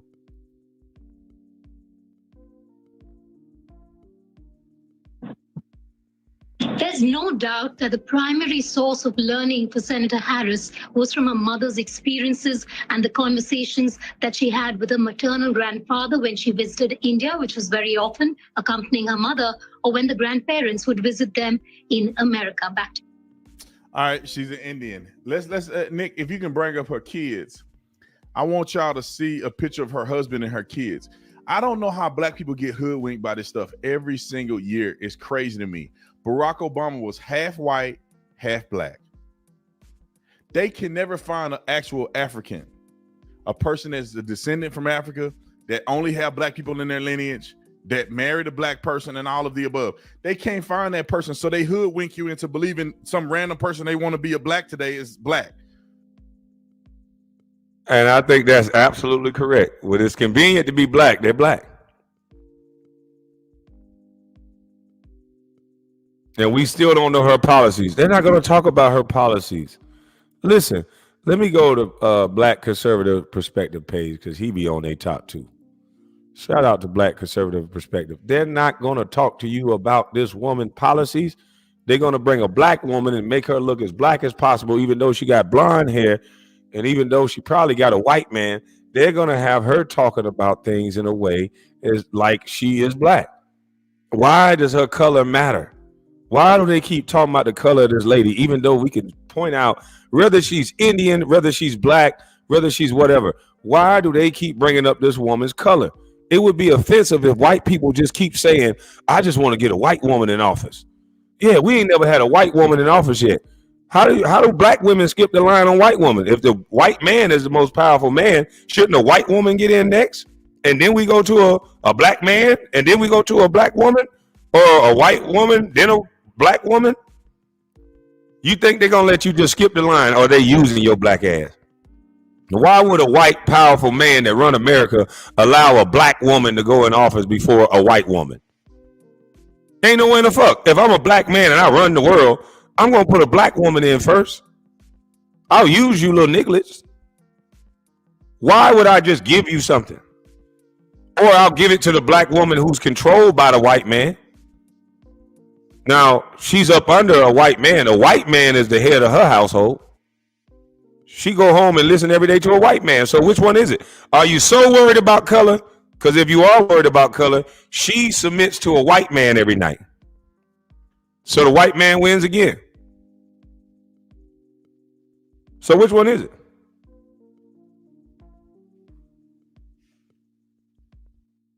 Trump mentioned her color because y'all keep mentioning her color. Why do we care that she's black? Should white people start saying, we want to get more whites in spaces? We want to get more white women in spaces. Should they be saying that? Because they can easily do it. We need a white woman for president, like we always talk about black women. Because Brad should put his white woman in office first, shouldn't Brad? If he powerful. Now Kamala is going to switch it up and say she dated Montel Jordan instead of Williams to be more hip. You gotta get your groove on. Man, I'm sick of this shit, man. Just imagine if white people that's already in power start saying, we need to get more white women in spaces. We need to get more white this and white that. What if they start being like us? We keep talking about black and black this and black that. Why are we bringing up color if that's not important? They are looking for dumb voters? Well, I'm pretty sure of that. But let's listen to what this young lady is talking about. She's not going to say anything about Kamala Harris' record, policy, nothing. She's not going to say anything about the things she did at the border. She's not going to say anything about her locking up mothers and parents. She's not going to say anything about her lying about smoking marijuana with Tupac trying to be down, pandering to black people. It's all BS. But they got the folks arguing over this stupidity.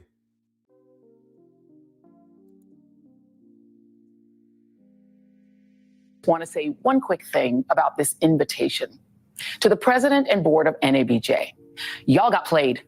Donald Trump showed up at the convention for exactly 3 reasons. 1, to try to dispel the notion that he's scared to debate a black woman, a presumption one can draw from his refusal to commit to debating VP Harris, who again. So Donald Trump is scared to debate a black woman, but he goes up there and debates 3 black women. He goes to one of the most blackest spaces that you can find, get disrespected by this black woman who's trying to have I got you moments instead of talking to him like he's a presidential candidate. Charlemagne the God never got aggressive with Joe Biden. Matter of fact, Joe Biden got 2 or 3 minutes, told your ass you ain't black if you don't vote for them, and then he left. Every time it's the other side, they're very aggressive. They're very intrusive. They ask all the hard questions, which I'm okay with. But why won't they ask Kamala Harris no hard question? And newsflash, why won't they say the truth? Donald Trump never agreed to debate Kamala Harris. He agreed to debate Joe Biden. You just put Kamala Harris into the position to be debated, but you're making everything about toxic male and male versus women. Why would I debate her? I wouldn't debate her either. I would just make her talk about her policies. Why would I debate a woman when y'all make it look like a man is beating up on a woman? So I think it was a smart tactic for Trump to go to the lion's den, the belly of the beast, with all women, and went over there and had a conversation. And he was disrespected, and he gave energy back that he was given. It was very simple.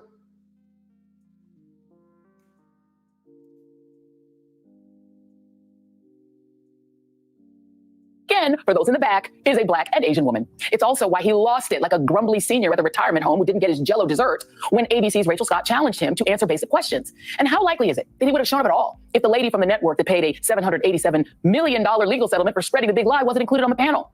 Second, to steal the attention that Vice President Kamala Harris has hijacked from him because she's just more interesting and her support is more joyous and rooted in popular American culture. And 3, to create clips to play for his very white, very right-wing MAGA fan base of him standing up to the blacks. Joining me now is April Ryan, White House correspondent for The Griot and an MSNBC contributor. April, deep breaths. I watched that today in absolute horror. You were one of the people who spoke out against this invitation. Talk to me about how in the world it happened in the first place.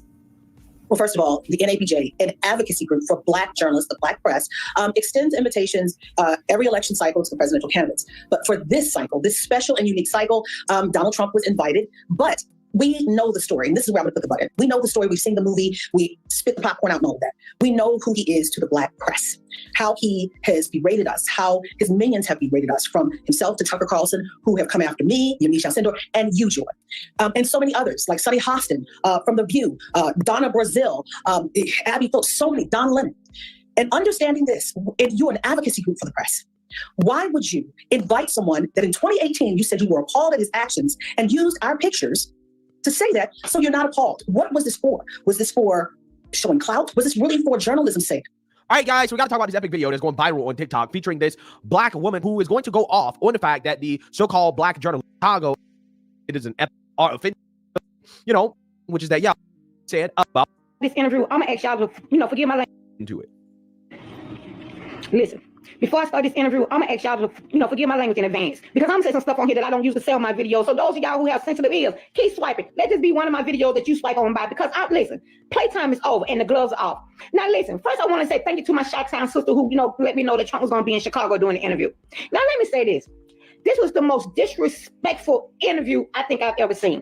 First of all, Trump knew when he went to this interview that he was going in the lion's den. Kudos, Trump, to you going to this, because this was some straight up bullshit. This girl was so disrespectful. It's ridiculous. The whole fucking panel was disrespectful, but it was so disrespectful, it was ridiculous. First of all, Kamala Harris didn't even show up. Kamala Harris didn't even show up because she don't feel like she needs to show up, because she already knows she got the black vote lying up in Chicago, and she don't have no respect for the black people. And let's not forget, she. I'll vote for this woman for president. She got a do-rag on too. I'll vote for her. This is the type of black woman I'll vote for president. Somebody that'll tell the truth, tell the raw, unadulterated truth. Because how do you not give Trump props for showing up when nobody thought he would show up? How do you not give a man props for that? Trump showed up and answered. They not going to give him soft shoe questions. He didn't have a teleprompter. He off the cuff talking to people that cannot stand him, that's trying to have I got you moments. And he had no problem answering all of their questions. And when you got disrespectful, he got disrespectful. I think he did a great job. But you can't say that because you're against black people if you do. That lady started off. This lady started off disrespecting this man. Well, let me find this dang on interview. Yeah, because I'm gonna play it because that was a disrespectful interview. But I would vote for this young lady for president because she's telling the truth. If a president show up, we've seen Biden hide for 3 years. We've seen Biden come talk to the black community and basically tell us we ain't black if we don't vote for him. Trump is one of the only presidents, not even Barack Obama came and got asked hard questions like this. This is one of the only people I've seen say, you know what? I'm convicted by the words that I say out of my mouth. So I'll come to you. That's what a man does. I'll come to you. This man just got his head almost blown off. And he's still out here. I'll come to you. I believe in what I'm saying. I'm convicted by my words. It moved me. So I'm gonna go. I'm not just being a propagandist. I'm not an Indian one year and then a black woman the next year. I'm not gonna not mention my black side not one time when you're giving me accolades for being the first Indian. I'm not gonna mention my black side one time until it's popular to be black. It's a lot of people that's tired of the banana in the tailpipe. We want something real. We tired of the BS.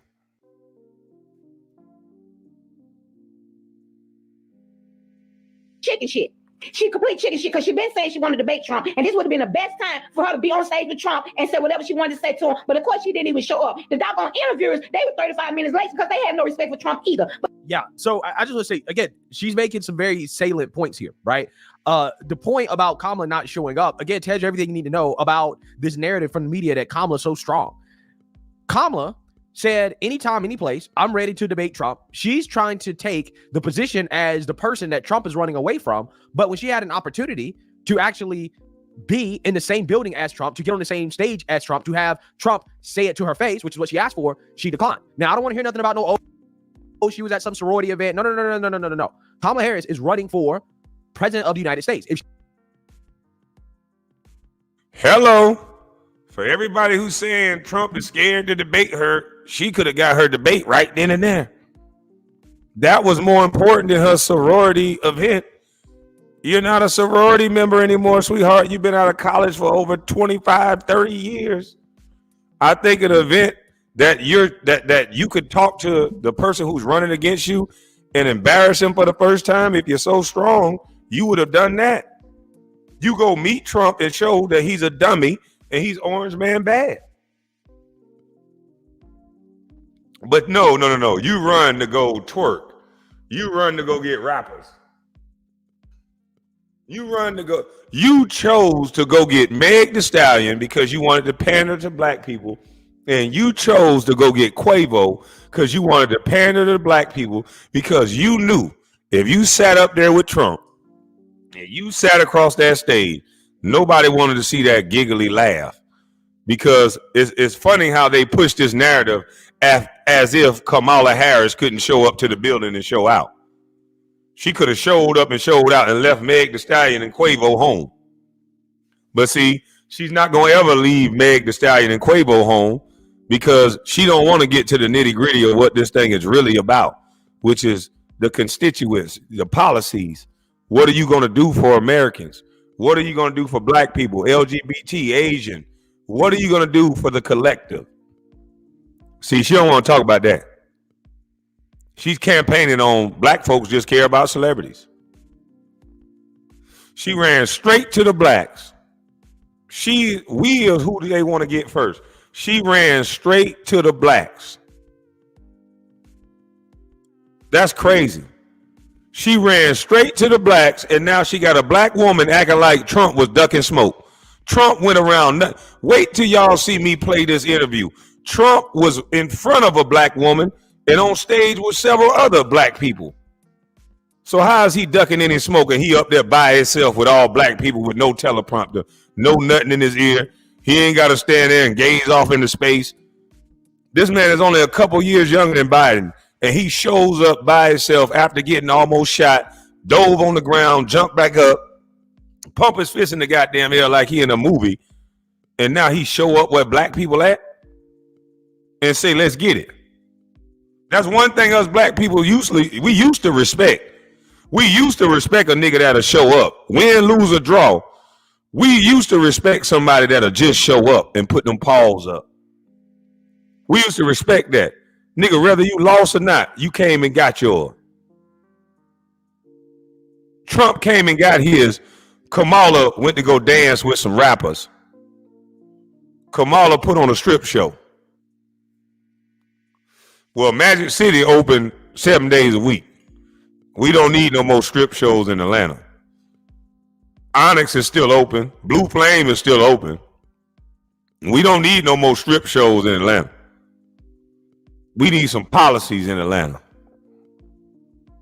We need some real people in Atlanta that ain't worried about color or DEI and all this other shit. We need people that go back to worried about what are your credibilities? How are you qualified? That's what we need. The person I want coming to protect my stuff, I want them qualified. I don't give a damn what color they is. A person that's going to perform open heart surgery or something like that on me, I want the best person, the steady hand, the motherfucker who read all the books in school, the person who know how to do everything precise.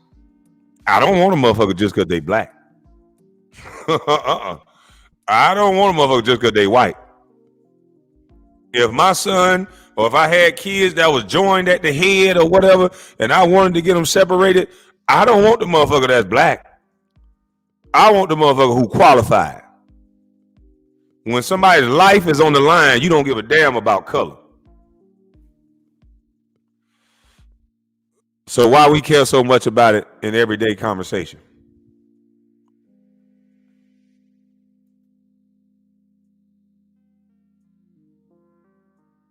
She can't show up to a venue where her political opponent is, after challenging him to a debate, by the way, and being on stage where she's going to have everything in her advantage. The whole building is black. Everybody on stage is black except Trump. Everything's to her advantage, and she still declined. You would think that Kamala Harris would have took that opportunity to be in Chicago to prosecute Trump, which is what she's campaigning on. Well, she could have done that, but she chose not to, right? Why did she choose not to do it? Even in an environment that would have been extremely friendly towards. Yeah, isn't Chicago basically all blue, all Democrat? So Trump showed up in an all blue state where Barack Obama is from, Michelle Obama, where Kamala Harris would have been the key figure there. They would have rolled out the red carpet. Lori Lightfoot was there. What's the other black mayor? Brandon Johnson is there. Everybody black. And this white guy showed up with a clipped up ear and went up there and did his thing. And Kamala didn't show up. But Trump is the one who's scared of a black woman that happens to be Indian. Damn. Oh, Mr. Kimi talking about better known as Michael. Oh, Mr. Kimi woke up with violence.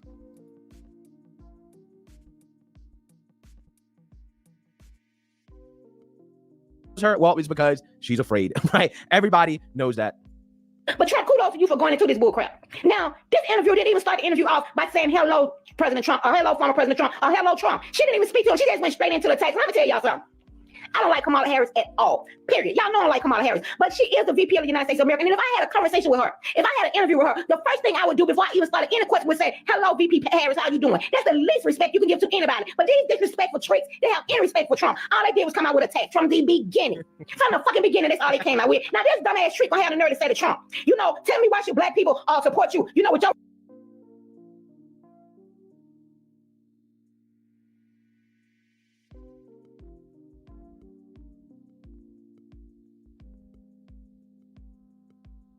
speak to him. She just went straight into hello. Kudos. It's because she's afraid, right? Everybody knows that. But Trump, kudos to you for going into this bullcrap. Now, this interview didn't even start the interview off by saying hello, President Trump, or hello, former President Trump, or hello, Trump. She didn't even speak to him. She just went straight into the text. Let me tell y'all something. I don't like Kamala Harris at all, period. Y'all know I don't like Kamala Harris, but she is the VP of the United States of America. And if I had a conversation with her, if I had an interview with her, the first thing I would do before I even started any question would say, hello, VP Harris, how you doing? That's the least respect you can give to anybody. But these disrespectful tricks, they have any respect for Trump. All they did was come out with a tag from the beginning. From the fucking beginning, that's all they came out with. And I will say this, what this woman is speaking about, most people won't even understand. Men have to deal with that all the time. It's not just Trump. There's men that walk out in this world, and there's some women that just feel like, nigga, you beneath me. They just get their point across and say whatever they gonna say, and it's you're just a man. Like, that's not presidential. Like, this is the highest office. You show respect. How you doing, Madam President or former president? Hello, sir. Something. No respect at all for one of the highest offices in the world. And guess who they get to do it every time? Somebody black.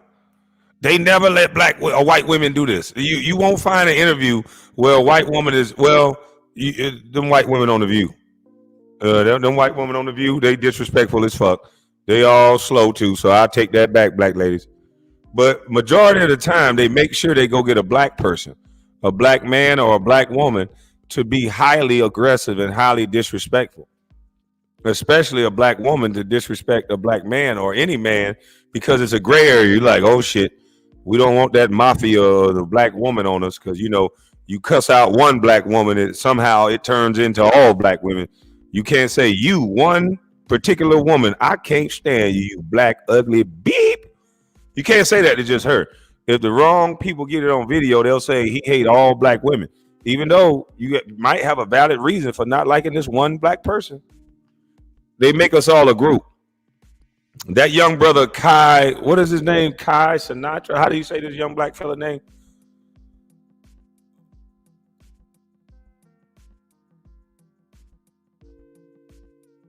I'm trying to get the Google to tell me how to say his name. The black kid. He just cried. A black young man. He was just crying on the internet. Apparently, his editor was talking to an underage girl, and he was online streaming, crying. Kai Sinatra or some shit like that. Somebody put it up there. It's hard for me to say name, but let me tell you something, young brother. You not no motherfucking group. Let me tell you how to disassociate yourself with an idiot that do something as an individual. Yes, you have a brand, but you keep your right to be an individual. Skip Bayless, not one white man. Dana White slapped a woman in her face on camera and said, I don't care if you don't like me. It's none of y'all business. It happened one time. So let me tell you something. Don't you ever get on camera again and cry about something somebody else did. Your brand is your brand. You disavow this young man and whatever he did. You separate yourself and you let them know you're an individual. You didn't do it. You don't have nothing to do with that shit. And then you move the fuck on.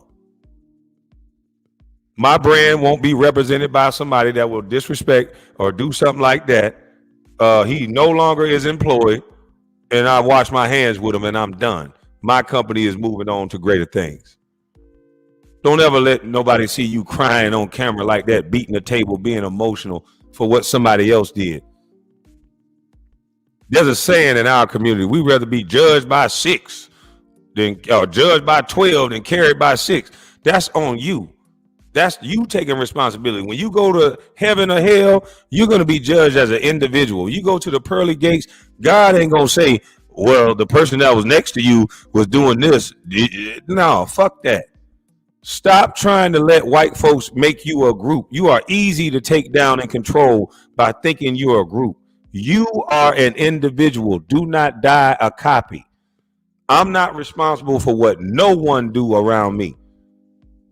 I'll help you go lock the motherfucker up. Do I need to put the cuffs on him for you? But you're not going to hold me accountable. I got one brain, 2 hands and 2 feet. And if my feet didn't move anywhere and my hands didn't move anywhere, you're not going to hold me accountable for what somebody else does. Tired of seeing dudes get up on camera, especially black men, and cry. Skip Bayless ain't never apologized for a damn thing. Show me the video where you go get white men to sit up here and cry about something they did. All the black men crying. Look at R. Kelly, look at Epstein. R. Kelly crying and snotting. Epstein ain't cry at all. Epstein home, I think. Van Jones cry every day. You see him. Why every time these niggas gotta cry all day? They want that to be the new norm. They keep giving women the image of niggas crying all day. So when they hear a dude like me that ain't doing no crying, that sound like a man, who act like a man, I don't give a damn if I got $4 in my pocket. I know I'm a man, goddammit. I go find me a goddamn Bigums and make something shake. I'm a man at the end of the day. I find me a goddamn big block, make something shake now. I'm still a man at the end of the day. Y'all niggas know what I'm talking about. There's niggas in jail right now sending pictures to women getting paid. I'm a man at the end of the day now. I know how to be a man. Don't care what you think. You talk all this strong shit all you want. Go ask them niggas how they green dot card looking after they do all them push-ups and sit-ups, and they sending it to these so-called strong-ass women out here, and how much money they throwing to them prison house and throwing to them jail cells, waiting on them niggas to get out. So stop playing. You a man and you know what you talking about. You know what's going on. All this goddamn crying these niggas doing is not manly. They trying to push that agenda to make you think that's what a man is.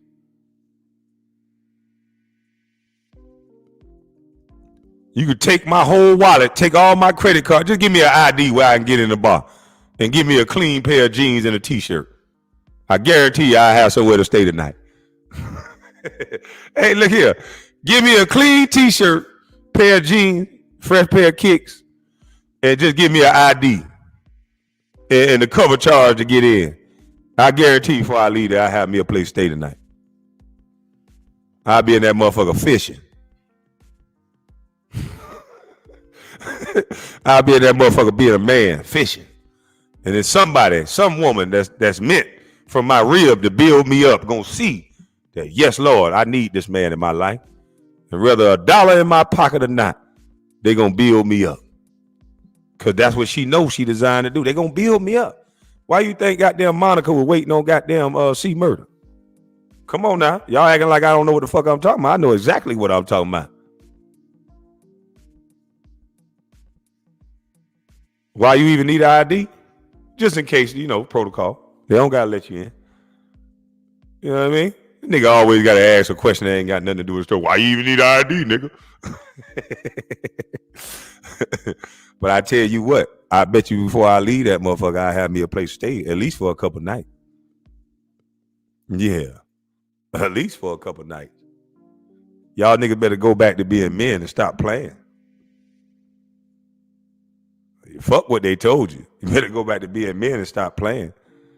Even the dykes, even the women that say they don't like this thing we got, they still go buy it. So you better go back to being men, nigga. Understand what you are.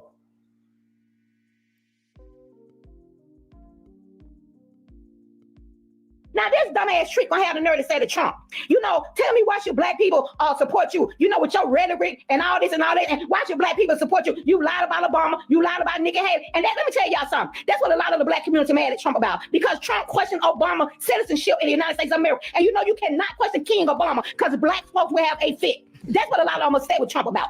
Because you can't question their God. And a lot of black people, their God is Obama. Y'all get mad at me all y'all want. It is what it is. I said what I said, and I meant what the fuck I said. Yeah, I said it. But let me tell y'all this right here.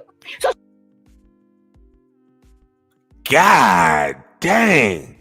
Boy, if Reed was a person, boy, she goddamn Reed. Boy, I got to slow this down.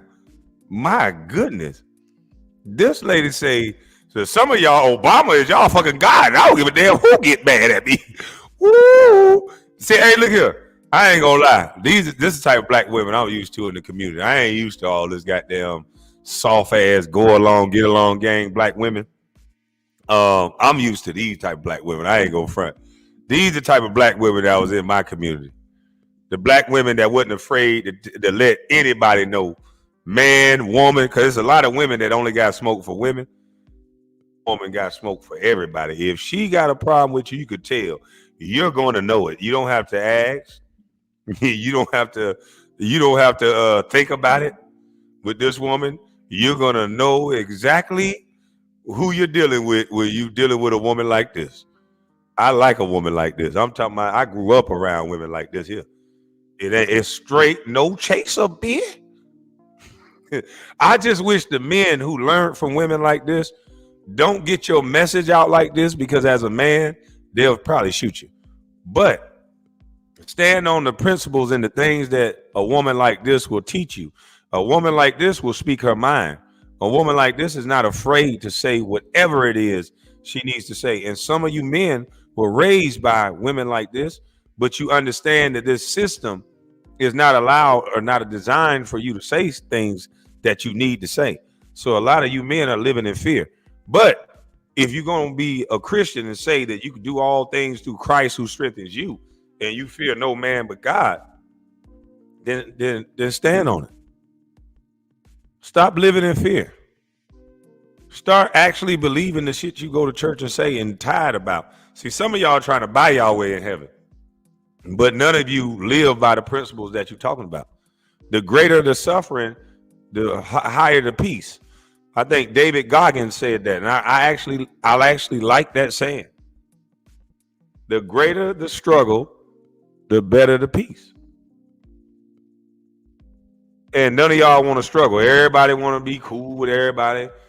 Nobody want to say what they actually feel. It's a bunch of go along, get along gang people in this world. And the people like me, people know I'm right. And people come up to me and say I'm right. But then there's other people, they know you're right, but they be looking at you like, shit, I don't want that nigga nowhere near me though. All right, shit, nigga, I got to go to work in the morning. Fuck that.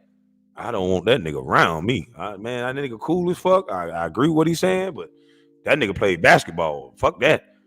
I got to go to work.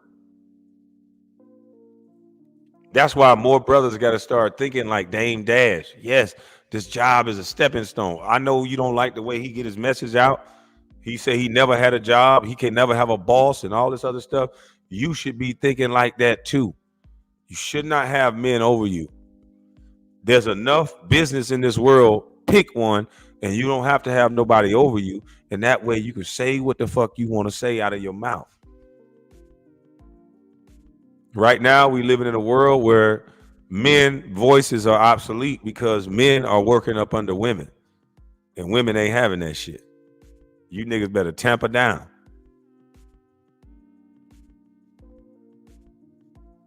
David Goggins got him a white woman. So what? So does goddamn Kamala Harris.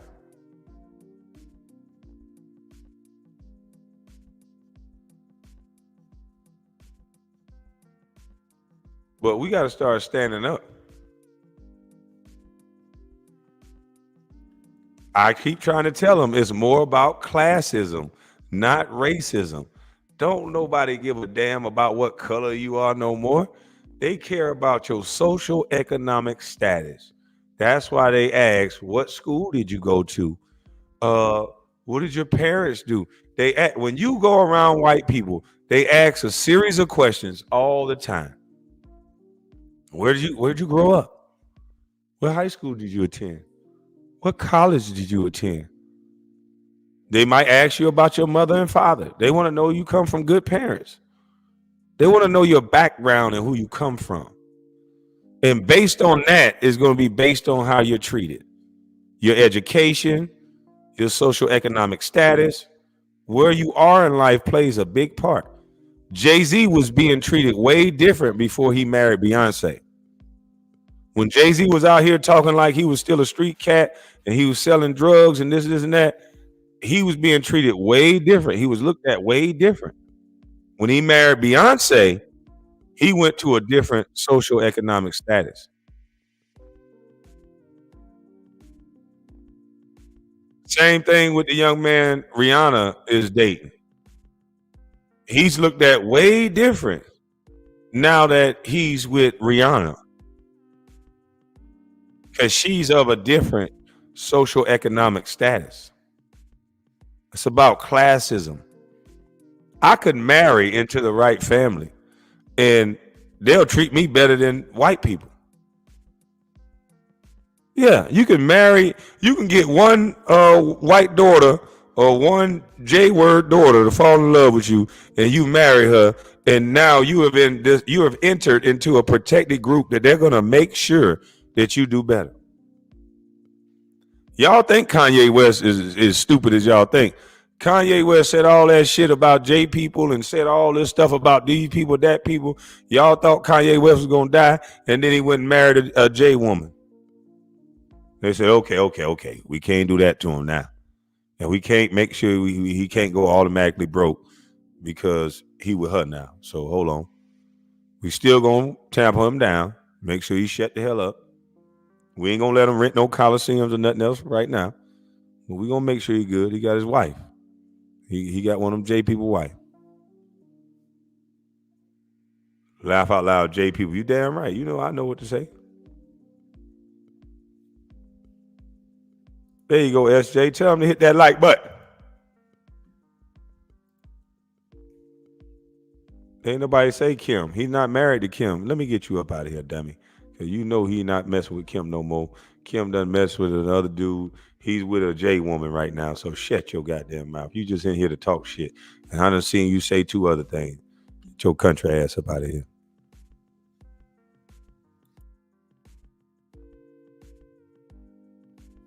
But Trump, kudos to you for going into this bull crap. Now, this interview didn't even start the interview off by saying hello, President Trump, or hello, former President Trump, or hello, Trump. She didn't even speak to him. She just went straight into the text. And I'm going to tell y'all something. I don't like Kamala Harris at all. Period. Y'all know I don't like Kamala Harris, but she is the VP of the United States of America. And if I had a conversation with her, if I had an interview with her, the first thing I would do before I even started any question would say, hello, VP Harris, how you doing? That's the least respect you can give to anybody. But these disrespectful tricks, they have any respect for Trump. All they did was come out with attack from the beginning. From the fucking beginning, that's all they came out with. Now, this dumbass trick gonna have the nerve to say to Trump, you know, tell me why should black people support you? You know, with your rhetoric and all this and all that, and why should black people support you? You lied about Obama, you lied about Nikki Haley, and that, let me tell y'all something. That's what a lot of the black community mad at Trump about, because Trump questioned Obama citizenship in the United States of America, and you know you cannot question King Obama because black folks will have a fit. That's what a lot of them must stay with Trump about. Because you can't question their God. And a lot of black people, their God is Obama. Y'all get mad at me all y'all want. It is what it is. I say what I said. Now. Oh, she got hands. Any woman that say, I said what I said and I meant what I said, when they got their fist balled up and they lean forward like that, she got hands. Try Jesus, don't try me, because I throw hands. Yeah, that she throw hands. Yeah. She throwing hands, boy. Because she telling the truth. I told y'all years ago, we got gods walking on earth. There is some people that you speak about, nobody wants to hear nothing that you're saying. You say something about Jay-Z, Beyonce, At one time, Cardi B, Nicki Minaj, the Beehive, the goddamn crazy, whatever, they coming at your ass. You can't say nothing about these people as if they're perfect. You can't question nothing about these people. You can't say I don't like Barack Obama or Michelle Obama or Michael or whatever if you will. You can't say nothing about certain people. They'll attack you. What do you know, motherfucker? You just hating. You a B. They'll treat you like you're not black. They'll come try to do violence towards you. You'll be like, wait a minute. You saying I'm hating on a black man, but now you want to kill a black man. Which one is more detrimental? Me giving my opinion or you trying to give bodily harm to me because your sensitive ass don't agree with me? See, we got to get rid of these mindset of these Negroes. These niggas are the new slave catchers. Any black person that has an outside opinion, they got a couple of these slave catching niggas that they're the ones who disrespect them the most. They're the ones that will inflict some violence on another black person just because you don't like or don't agree with them. But in the same token, they'll say they're educated. On the same token, they'll say they're educated. You don't see that on the other side. You don't see that on the other side. When a motherfucker Ben Shapiro say facts over feelings and he finished talking shit to somebody who white and giving his facts and the other person don't agree, you don't hear Ben Shapiro saying, man, I'm finna go ride on that motherfucker. He against the white race. He against the J race. He a coon or he a jigaboo or an N-word lover. I'm finna go ride on him. You don't hear that from the other side. They're educated people do educated shit. They'll talk, they'll debate, and then they'll move on. What we do in our community, if you don't agree, then somehow you are against the entire community, and some people think it's okay to harm you because of that. And I just think that's the reason why we're so controlled. That's the reason why white folks can come manipulate, give some trinkets out to the wrong type of characters, and that's how people get hurt.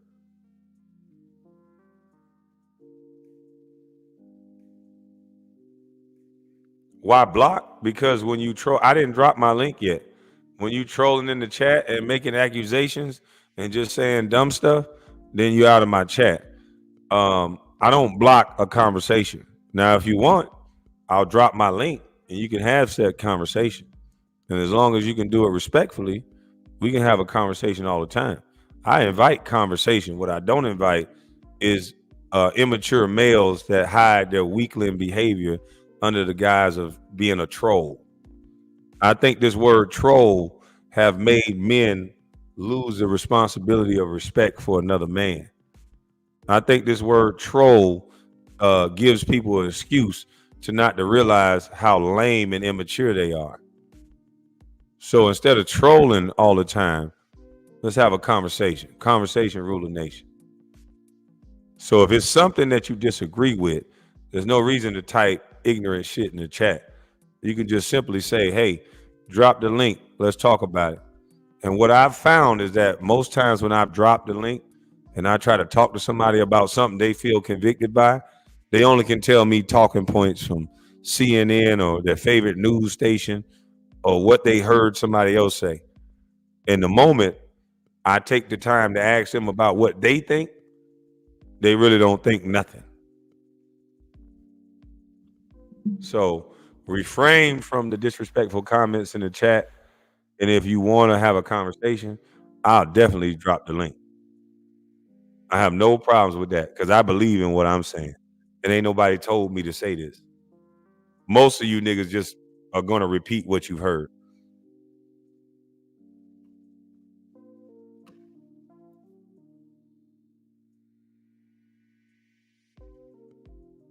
Meant what the fuck I said. Yep, I said it. But let me tell y'all this right here. Because you can't, because black folks will have a fit. That's what a lot of them will say with Trump about. Because you can't question their God. And a lot of black people, their God is Obama. Y'all get mad at me all y'all want. It is what it is. I said what I said, and I meant what the fuck I said. Yep, I said it. But let me tell y'all this right here. So she comes at Trump with all this old bullcrap. So of course Trump said, well, you know, I've done a lot of stuff for the black community. You know, he said the same thing he always said. You know, I've done more for the black community than anybody except for Abraham Lincoln. Then this dumb, supposed to be educated ass trick had the audacity to say, well, her brainwashed, brain dead, simple-minded ass. So you telling me you done more for the black community than Lyndon B. Johnson, who passed the Voting Rights Act? This has got to be the dumbest bitch I ever heard in my life, and I've heard a lot of them. But she's supposed to be so educated. First of all, let me tell y'all something, because I'm tired of blacks acting like Democrats, and Lyndon B. Johnson did so much for the goddamn black community. Lyndon B. Johnson didn't have a fucking choice but to sign off on the Voting Rights Act because Republicans passed it. He was the president of the United States of America, and he didn't have a choice but to sign off on it. It's not like Lyndon B. Johnson and the Democrat Party did a goddamn thing for blacks out of the kindness of their heart. They did it because they didn't have a choice because Republicans passed it. And I'm so sick of these goddamn dumbass black folks acting like Democrats love us. They ain't never cared nothing about us, and they still don't. But y'all keep falling for this goddamn trap they keep putting out there, thinking they care so much about you. Hey, there's not a point that I can disagree with. I can't disagree with it. Especially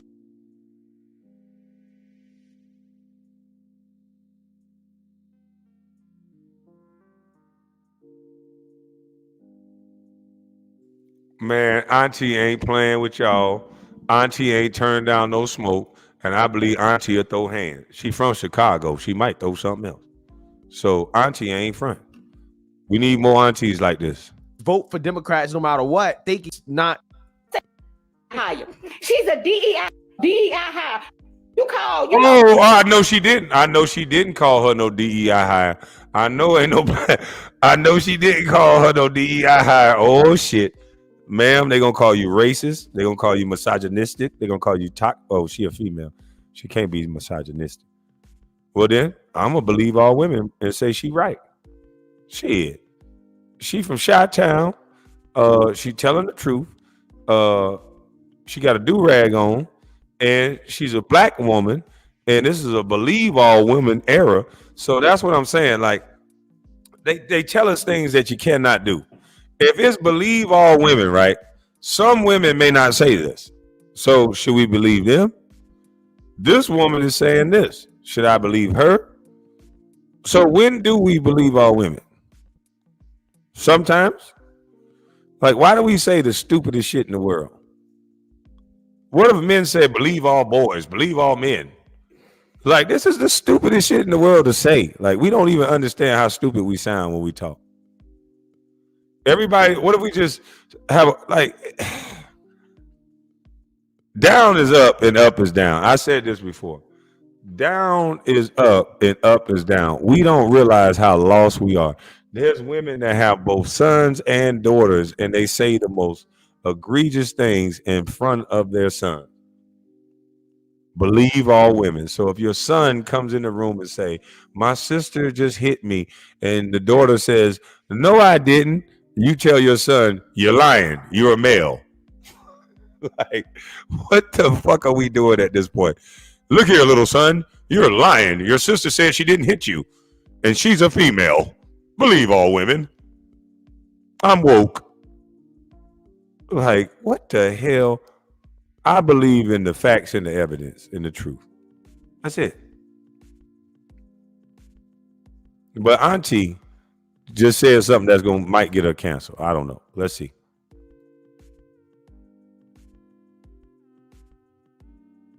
Republicans and y'all said Kamala Harris is a DEI hire. Do you think she's a DEI hire? Fuck yeah, she's a DEI hire. She's a DEI hire. She was hired because she was a woman and because she was a woman of color, and she started calling herself black. Then this interview gonna tell me, well, she always call herself black. You telling a fucking lie, because Kamala Harris called herself whatever she need to call herself to get whatever vote she need to get. I'm waiting on her to say that she's a trans woman, because now she's trying to get votes on the trans community. Kamala Harris has been the enemy woman. Oh shit. Oh shit. I like this lady. Hey, somebody get me this lady email. I want to interview this lady. Please, somebody get me this woman's email. I want to interview this woman so bad. Boy, she telling nothing but the truth. And this is some shit that I can't say without getting backlash. She's a black woman. She's not gonna get any backlash, but she's telling the unadulterated truth. Kamala Harris will be anything she need to be at the time to get a vote. Whether it's a thought, whether it's a whatever, she'll be anything she need to be to get a vote. This woman is telling the truth. I need to have her on. Got to be more careful. Where this woman from? Somebody from Chicago, if y'all know her, email me. Email me. Please. You need this type of truth in the world. That's why they're not gonna have foundational black people in nowhere in office. They're gonna have these we think she black, we hope she black, she got some black, and she married white. They're gonna have those in office. They're not gonna have these foundational black women in office that's gonna tell the truth. They're gonna stand on it when you're doing some BS. A woman will get you told, boy. You need people that'll be honest and call it down the middle. A woman that will call it down the middle is what you need in any business, in any office, in any politics. A woman that can call it down the middle, not be controlled by either side, but just gonna say what her intuition tells her to say. And boy, you got something there. Because this is what this is. This that truth bomb. Kamala Harris called herself whatever she needed to call her. And because she was a woman of color and she started calling herself black, then this interview gonna tell me, well, she always called herself black. You telling a fucking lie, because Kamala Harris called herself whatever she needed to call herself to get whatever vote she need to get. I'm waiting on her to say that she's a trans woman, because now she's trying to get votes from the trans community. Kamala Harris has been the Hey, look, I believe Kamala Harris could say for a second term, if she get elected, she could say, hey, I'm a trans woman, and every trans woman to go out and vote for her. They'll forget about the fact that she said she was a woman of Indian, she was an Indian woman, that she was a black woman. They'll forget about that she's married to a man. They'll just vote because she's now representing trans women. How many of y'all believe that's true? I believe that's what these people are doing now. They're just attacking the groups. Let's give a group of some power something so that we can get elected. Let's say we're a trans woman. Let's just get a trans woman in the cabinet. We can put her over there to file the paperwork. She could be doing nothing of significance, but the fact that I'm standing next to this person will trick these people into believing that we support you. That's what we got going on now.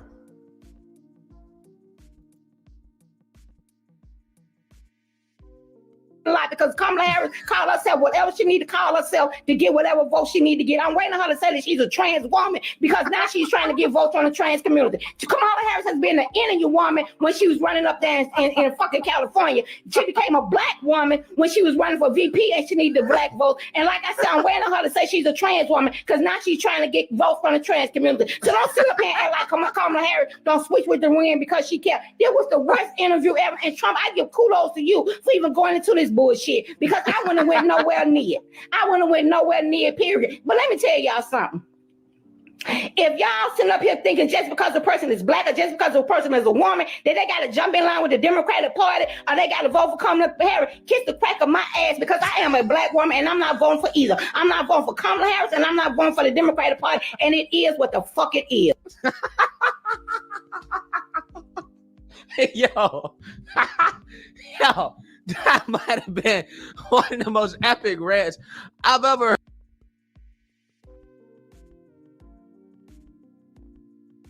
We need more women like this in the world. We need more women like this with cameras and phones that they can get their message out. I want to interview this woman. If anybody knows this woman, please email me. Get in touch with Rodney, somebody, because we need this young lady on the main stage, because we need that type of truth. That type of truth is what's missing in the world. We don't hear other black women coming out and saying the truth about, well, there's some people on TikTok, but this woman right here, that was golden. I got an intermission song for y'all. I'm gonna go use the restroom, but I got an intermission song for y'all that I think you might like. You ain't never enforced no motherfucker like me, nigga. Fat titty boy.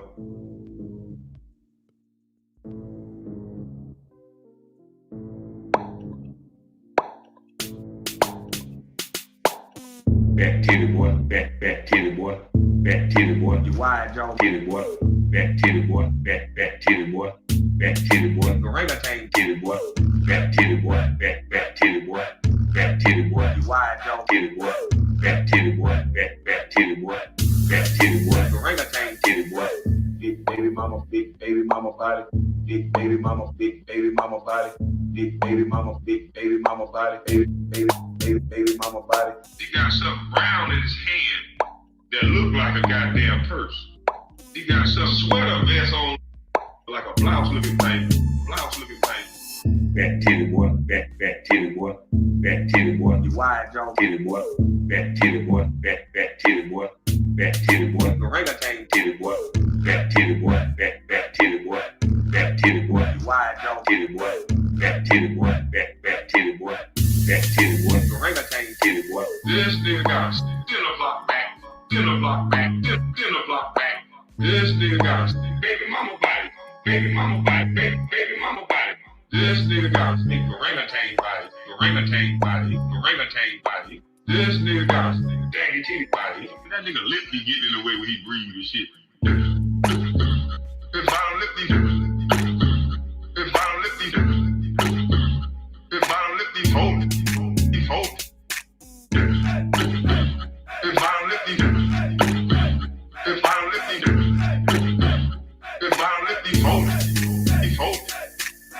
Fat titty boy, fat titty boy, fat titty boy, you wide jaw titty boy, fat titty boy, fat titty boy, fat titty boy, orangutan titty boy, big baby mama body, big baby mama body, big baby mama body, Hennessy and coke drinking motherfucker. Hennessy and coke drinking mother trucker. All right, we're gonna play a little bit of this interview. Hopefully my editor chopped this up because I was gonna play this on another video, but I don't want to stop this one, start a new one. I'll just go ahead and play it here and then let my editor chop it up. Kudos to the mixer. That was Mo Spears' music. Yeah, that was Mo Spears. I gotta go get me a workout in, man. I got some jump shots up yesterday, boy. My goddamn lung damn near came out. All we did was add it on. Okay, we were going around the horn, making 15 shots, and then we put in pump fake and dribble that bitch going right, and fake, dribble it going left, hit 15 per spot, and boy, my lungs almost came out on the floor. We was outside though, but that's gonna be my excuse. We were not in a gym. We were outside in the hot sun. But my lungs almost came out. So I got nervous. I'm like, man, I've been talking a lot of shit. Now, I don't want to just have to rely on mace and a weapon and all that shit because I might forget that shit. I might be lacking. And I hope I ain't saying nothing to nobody where they're going to walk up to me and just, do nothing crazy. But, I just like to be prepared in case a nigga want to beat my ass, I got to get my conditioning back right. I can hard punch your ass for about 2 minutes. And after that, it feel like my lungs going to come out in this heat. This heat is something different. Now, I don't know what's going on. It might be global warming for real. Because, boy, look at here. It's too hot. Set up a 3-point shootout on live stream. Oh, no, bro. I go 15, 18 feet. I ain't going to no 3-point shot. You going to see me miss every damn shot. What's wrong with you, bitch? I'm not no 3-point shoot.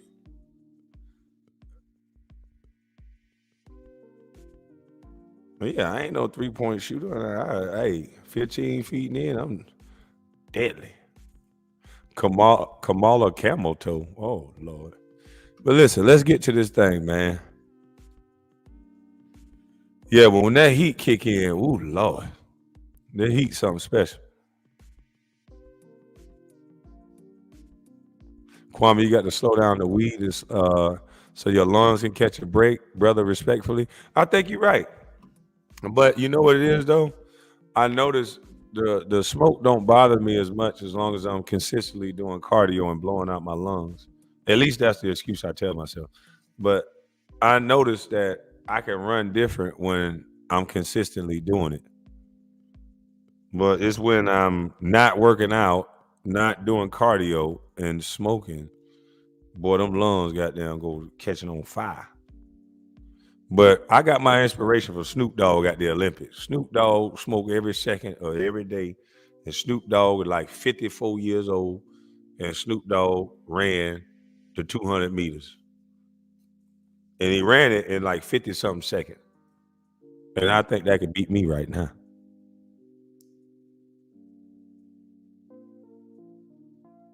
When black folks are catching sunburns, it's too hot. Hell yeah, I went and got me some sunscreen. For real. I could have sworn I got a sunburn on the back of my neck. Yeah, man, I'm wearing sunscreen now. It's hotter than a man. I don't know what's going on.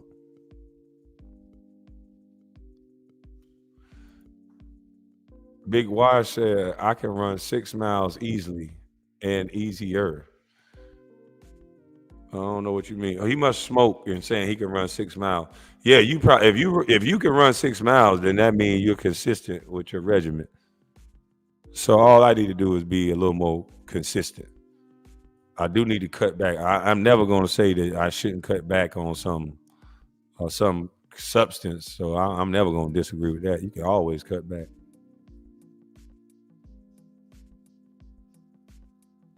How are we going to vote for a prosecutor that put a lot of innocent people in jail?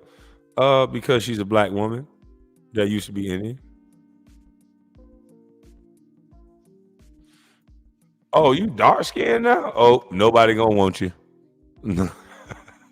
I'm just playing. Boy, that right there go piss some people off right there. I can't wait to hit the chat. Oh, you dark skinned now? Boy, I ain't shit.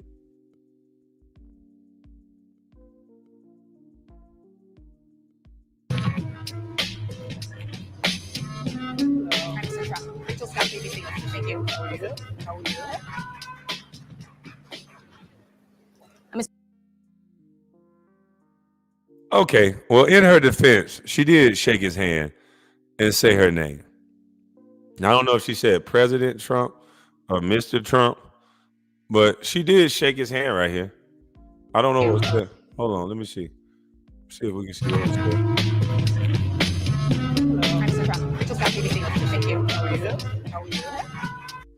Okay, so that's a greeting. She said, President Trump, how you doing? Thank you. She said thank you. So I can't be, see, that's the thing people not going to like about me. See, I'm not on either side, so I call it down the middle. If you say something and you say she didn't greet him, at first I didn't think she greeted him because I saw the clips of the interview where she just went straight in. But now that I'm seeing this, I can call it down the middle. She did shake his hand, say, President Trump, thank you. President former Donald Trump, thank you. Even though we may not agree, she said a whole lot before he came out. Okay. She did. She might have said a lot before he came out, but I'm just saying, as far as the greeting part, this is a greeting. She said, hello, former President Trump. And she said her name and she sat down. So you can't say she didn't greet him no more. She did greet him. So they was late as fuck. They was late. So I still agree with the part that they was late. I still agree that they was aggressive, but she did greet him. She said President Trump. So let's move on from there.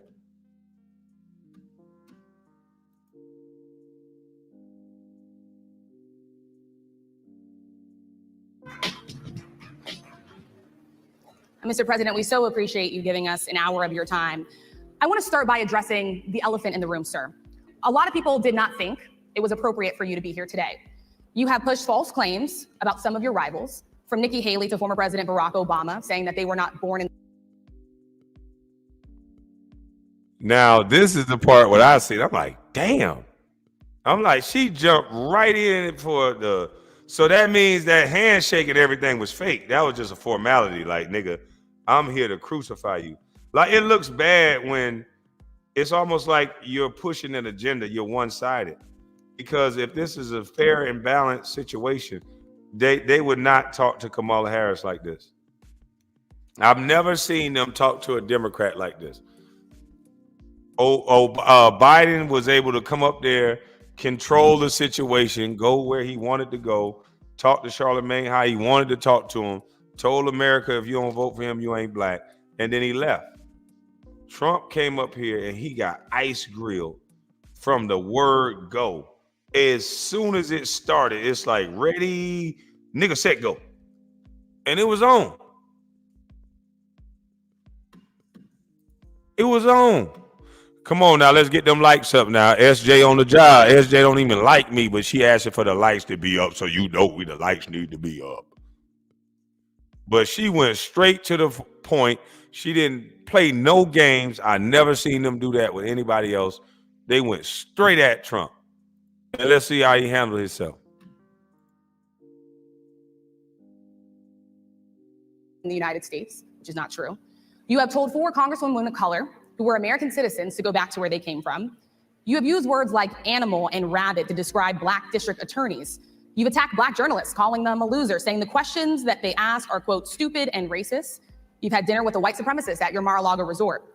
So my question, sir, now that you are asking black supporters to vote for you, why should black voters trust you after you have used language like that? I hate when people do that. I really don't like when people do that. When people just say a bunch of shit you said without context, and then they just act like it just came out of the clear blue sky, and they just say, you said, so my question, sir, why should we do this after? Well, do you know the context of why I said what I said? If you're complaining about the United States of America every 2 seconds of every day, go back to where the fuck you come from. You don't come from a country with no food, no voting rights, no nothing, and then come over here to America, take and have your head wrapped up, talking shit like you ran something where you was from. No, go back to where you came from. We can't have Myron running from his country. I agree with Tariq Nasheed with what he said with Myron. No, nigga, you ran from a country where they don't even have food. Don't talk about black people over here. Go back to your country and do all that what you talking about. They'll cut your leg off. Ilya, Omar, and all that, standing up strong and using some fake power voice over here. She can't even talk in her country. Go to your country and do all that. So I agree with that.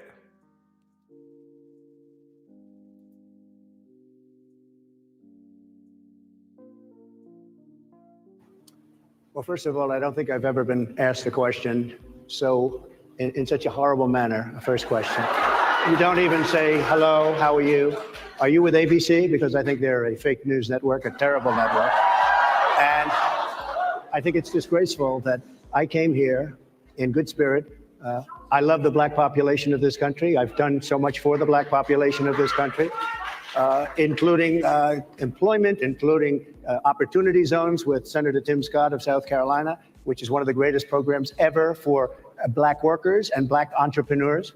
I've done so much, and and I say this, historically black colleges and universities were out of money, they were stone cold broke, and I saved them, and I gave them long-term financing, and nobody else was doing it. I think it's a very rude introduction. I don't know.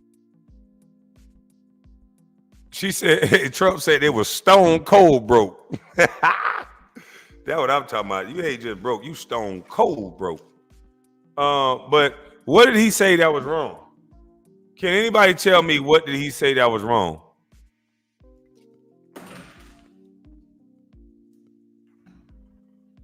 What in the world did Trump say was wrong?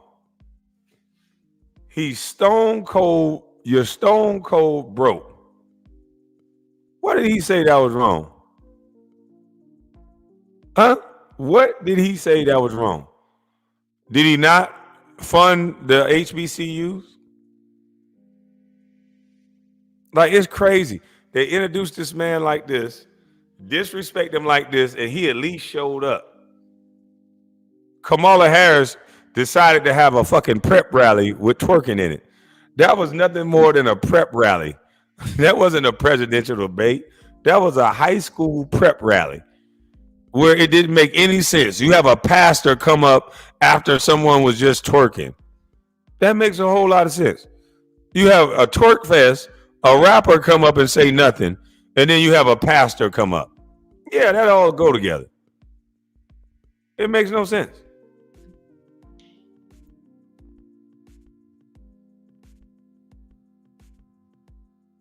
Exactly why you would do something like that. And let me go a step further. I was invited here and I was told my opponent, whether it was Biden or Kamala, I was told my opponent was going to be here. It turned out my opponent isn't here. You invited me under false pretense. And then you said, you can't do it with Zoom. Well, where's Zoom? She's going to do it with Zoom and she's not coming. So that debunks the narrative that Trump is scared of Kamala Harris, scared to debate a black woman. If they told Trump under false pretense that he was going to be debating his political opponent, whether it be Kamala or Harris, now we know why Trump was there. It's not like he just showed up. They trying to cover up for Kamala deciding to have a prep rally and a twerk fest instead of going to get the real deal business done. And when Trump showed up, she's like, oh, hell no. We got to go to Atlanta. We got to divert this shit. We got to have Pastor Warnock, a prep rally, have Meg Thee Stallion twerk, bring out the rappers, bring some chicken, bring some hot sauce. Let's trick these niggas. Let's not go face Trump. When have you ever seen the likes of Trump scared of somebody as arrogant as this dude is? Trump don't never duck no smoke. Trump is arrogant than a motherfucker. Why would he? You could tell he arrogant by the way he almost got his head blown off, but he jumped up and stuck his hand in the air. Most motherfuckers would have been hiding up under the Secret Service, crawling on the ground, and trying to get to that bulletproof truck. This motherfucker was trying to show y'all, I'm still that nigga.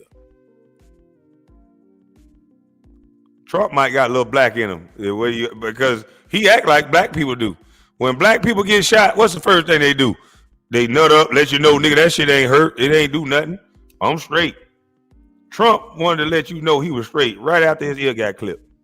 Soon as his ear got clipped, nigga, what up, nigga? Nigga, stay strong. Keep fighting.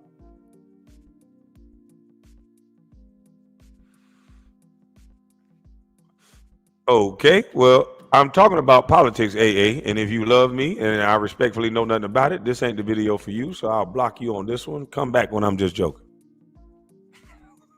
Yeah, just come back when I'm just joking, AA. You ain't got to tell me what I do and don't know.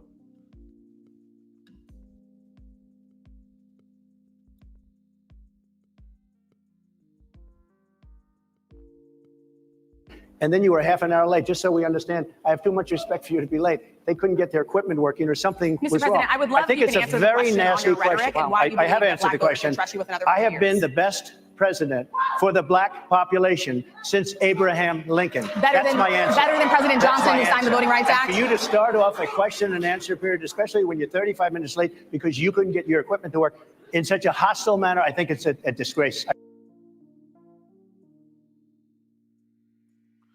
Damn. Now that make it look like a DEI event. That makes it look like a DEI event. That you can't get your equipment working for 35 minutes. The black woman, the so-called Indian black woman, don't show up. And then you ask this man the most aggressive first question that I've ever heard. And he said, don't forget the watermelon. Yeah, if you had some watermelon, some goddamn chicken, fry it up, we'll come. But Trump wasn't playing. Trump said, no, you disrespected me. What all I've done, put some respect on my name. If Trump was Birdman, Trump would have said, I ain't finna play with you no more. Put some respect on my name.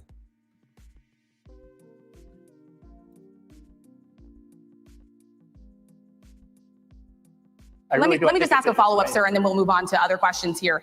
Some of your own supporters, including Republicans on Capitol Hill, have labeled Vice President Kamala Harris, who is the first Black and Asian American woman to serve as vice president and be on a major party ticket, as a DEI hire. Is that acceptable language to you? And will you tell those Republicans and those supporters to stop it? How do you define DEI? Go ahead. How do you define diversity, equity, and inclusion? Okay, yeah, go ahead. Is that what your definition? That is Give me a literally definition the then. words Would you give me a definition DEI. of that?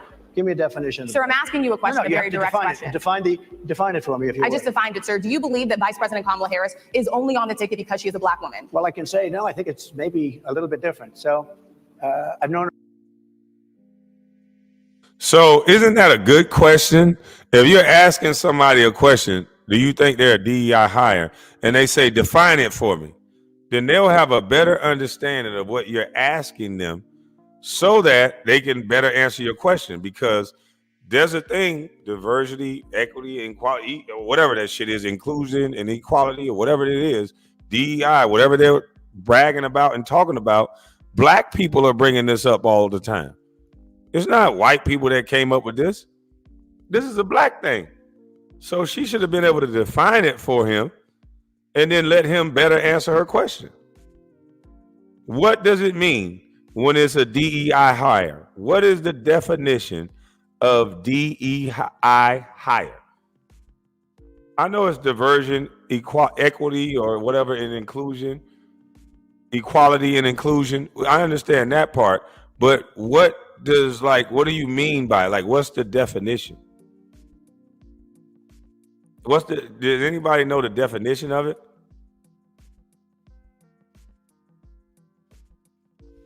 So it's that DEI stands for diversity, equality, and inclusion.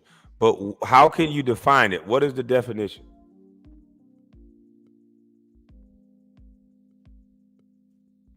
It means sympathy hire? I don't know. I don't want to say what it means. I'm saying, is there an actual definition for it?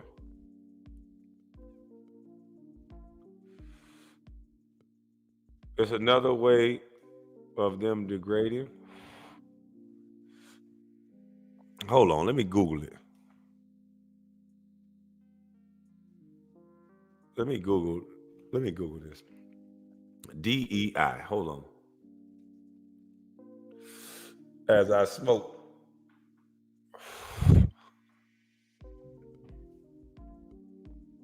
Let me see. Let me play this while I Google DEI. Let's see. A term that means nothing in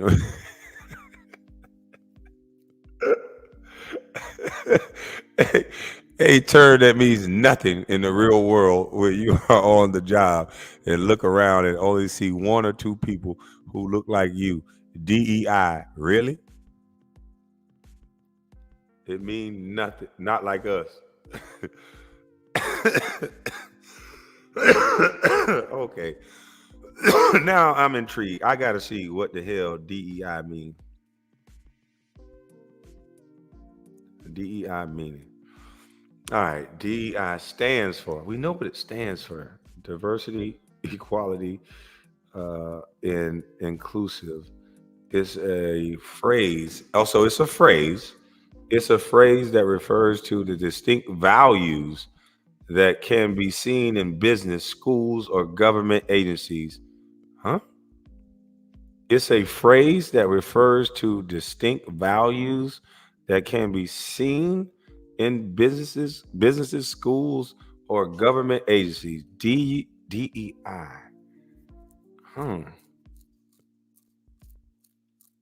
It intends to address inequalities that may exist within organizations against historically marginalized groups. Okay, so it means nothing. It means you're hiring this person because they're a color. That's exactly what it means. It means that you're hiring anybody that says there's some sort of black or whatever shit like that, then they're automatically in a marginalized group, so they get the job. So that's exactly what it means. That's why Trump was smart enough to ask them to define it, because the shit is confusing. It's a phrase. DEI is a term. We knew it that's just what it meant. It's a reference that stands for diversity, equality, and inclusion. But what is the actual definition? It's a phrase that refers to distinct values that can be seen in businesses and schools. It's about addressing inequalities that may exist within an organization. It don't even have, you can start a business and you can have no bad remarks, no nothing, and they're gonna send you somebody to hire somebody black because it may exist. That's another way to control your business. Oh, no. You're gonna hire somebody black. You're gonna get somebody black up in here. They do not like it when you bring up DEI because it has a negative connotation with a lot of voting sectors. Straight black men do not apply to DEI. Yeah, like DEI. They know why it has a negative connotation. It is a negative connotation on that. You only hiring me based on the maybe. If it's a startup company and we got a DEI here, I didn't do nothing wrong. That's a maybe. It's not here. How do you say, you know what? We don't need DEI because, and why isn't DEI in the Asian community? I dare you to take DEI. Matter of fact, I'm finna go be a cook at an Asian restaurant. I'm tired of this shit. Since y'all think DEI can go everywhere, I'm gonna show y'all that I'm gonna apply for a job at Chinatown and see if I get hired. I guarantee you I don't. How many people think I get hired in Chinatown? How many? Why can't we have DEI in Chinatown?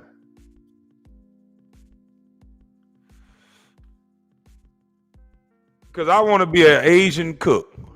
I want to cook shrimp fried rice and I want to roll up some noodles. I want to roll up some motherfucking, I want to be the one making y'all goddamn shrimp tempura and all y'all stuff. Because I ain't never seen no big 7-foot nigga making no shrimp tempura roll. So until DEI is in the Asian community, I think it's a DE lie.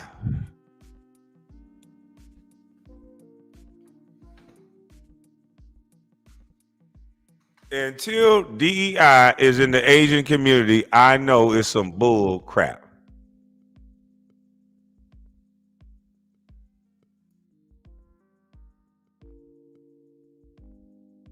Yeah, Miss Collins, I want to make a goddamn egg roll. Yeah, Miss Collins, I want to make an egg roll. I want to learn how to make an egg roll. Egg roll. Yeah, I want to go to Chinatown in New York and make egg roll. I ain't never seen a nigga working in Chinatown in New York. Yeah, I want to make shrimp tempura roll, bang bang shrimp. Yeah, I want to work with all Asian restaurants, Chinese. Yeah, I want a Chinese ID. Yeah, I want Chinese. Yeah. He talking about General Toast chicken. You and Yao Ming has made it, KB. He's 7 foot. Yeah, no, damn that. I want to make beef and broccoli, and I want to make shrimp tempura roll, egg roll, kung pao shrimp, kung pao chicken. Yeah, they ain't gonna let you niggas in there. So we should stop trying to hear all this DEI shit. It sounds like another way to beg, if you ask me. If I had to be frank and earnest, it sounds like another way to beg white people. Another way to get ahead begging. That's what it sounds like. Because you're not making no other groups do this shit. If I can't get a job in Chinatown, I'm going to go put in an application. I'm going to a spot that's ran by all Asians and Chinese, and I'm going to ask for an application. And I'm going to see if they give me one. You talking about DEI egg fo young? Yeah, you damn right. I want to make some DEI kung pao chicken, DEI hibachi. How come all the motherfuckers at the hibachi restaurant come out and they all look Asian? How come we ain't never seen Tyrone cook no damn hibachis? I ain't going to Komodo Joe's or none of them restaurants, no more Komodos. There's always an Asian guy hitting and flipping the shrimp up in his hat. How come Tyrone can't learn how to flip the shrimp up in his hat? They can't hire us there? Until DEI is reached Asian in Mexico, I don't recognize it.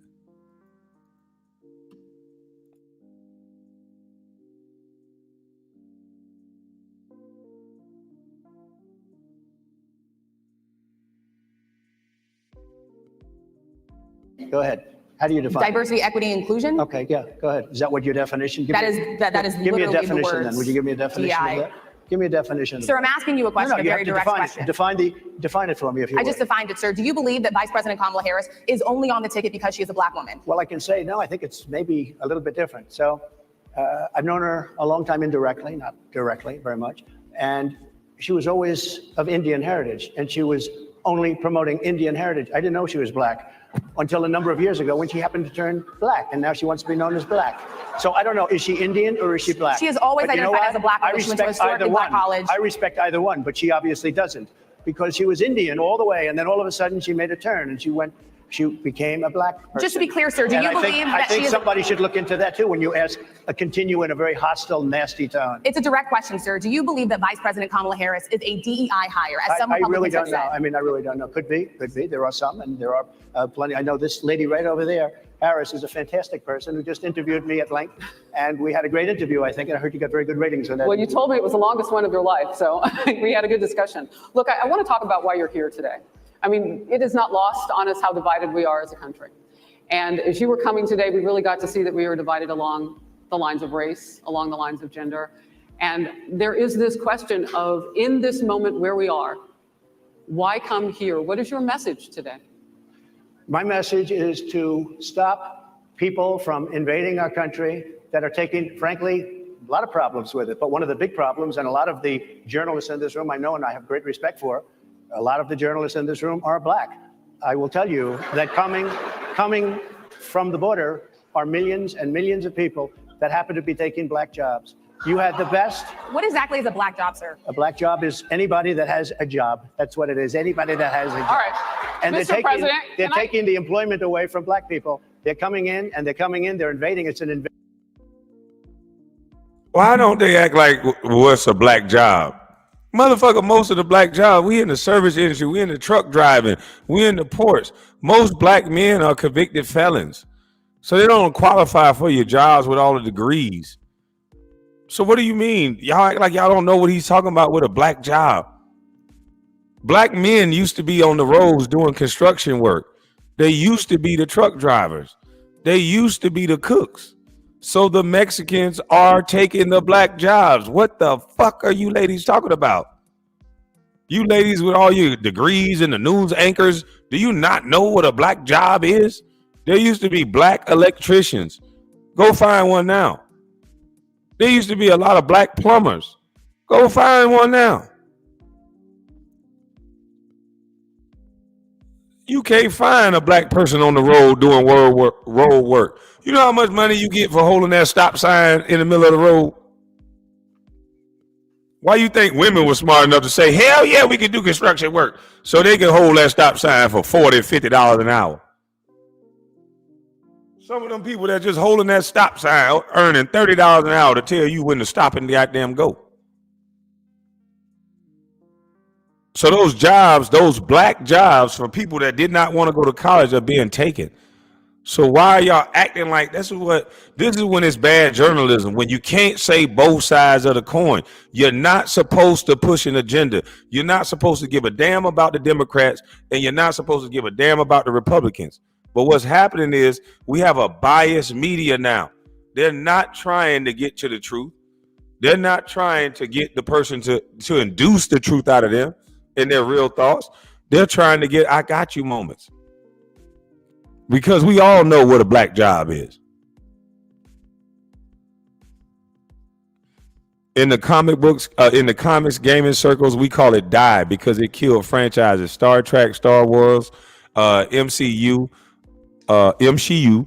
and many games were damaged through die. Salute to you, Terry the Black.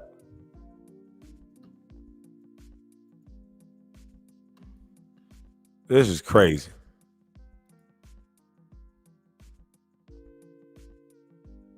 Invasion of millions of people, probably 15, 16, 17 million people. I have a feeling it's much more than that.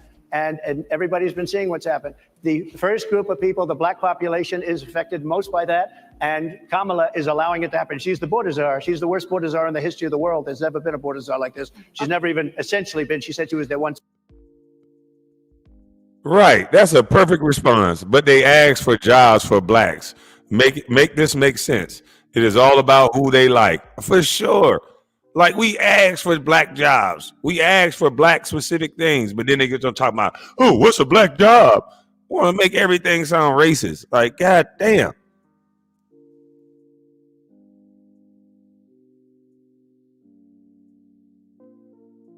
But not the right part of the border.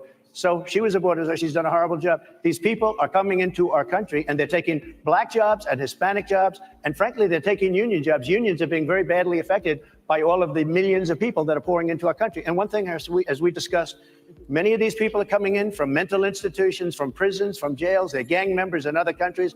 Other countries are setting loose their prisoners. They're opening up their prisons and their mental institutions, and they're taking their bad people, drug dealers, gang members, and they're bringing them into the United States. And by the way, their crime rate is going down, and our crime rate is going to be a disaster. Mr. President, I want to get into how you address some of the issues with black communities. And I say that plural because we live in communities of color that are different. We're not all the same. We don't vote the same. We don't think the same. Sure. It's not monolithic. So as you come here today, I want to talk about something that bursts. And this is the weight of the inflation on this country right now. The nonprofit Money Management International recently released data from its mid-year analysis that we have found a 52% rise in people who are seeking counseling for being in credit debt. They're paying for food that is sky high on their credit cards, and now they can't pay that off. The credit counseling nonprofit MMI, as I said, is saying now that they've seen surges that they haven't seen since we were in a pandemic of people in financial trouble. Much of that falls on the shoulders of single moms, single black moms, when you look statistically. Yeah. How do you turn it around? What's your plan for the black community when it comes to money? So, first of all, it's very hard to hear you for whatever reason because of the fact that they have bad equipment, because I guess, this woman was unable to get the right equipment. But it's very hard for me to hear you, but I can hear every other word. It's very difficult, actually. But so I don't know if they can fix it or do something with it, but I'll do the best I can with it. The inflation is absolutely destroying our middle class, our working class, virtually every class. Inflation is a disaster in our country. Inflation is a country buster. It breaks every country. And we had, in my opinion, the worst inflation we've had. They say it's 58 years, but I think it's much more than that. It's been devastating. And if you just take a look at a lot of things they don't include, like interest rates.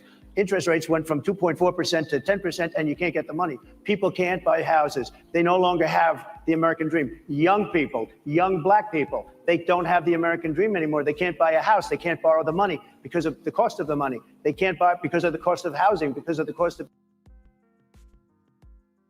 And this is why they don't want Trump here. They don't want people to hear this. People can't buy a lot of things right now.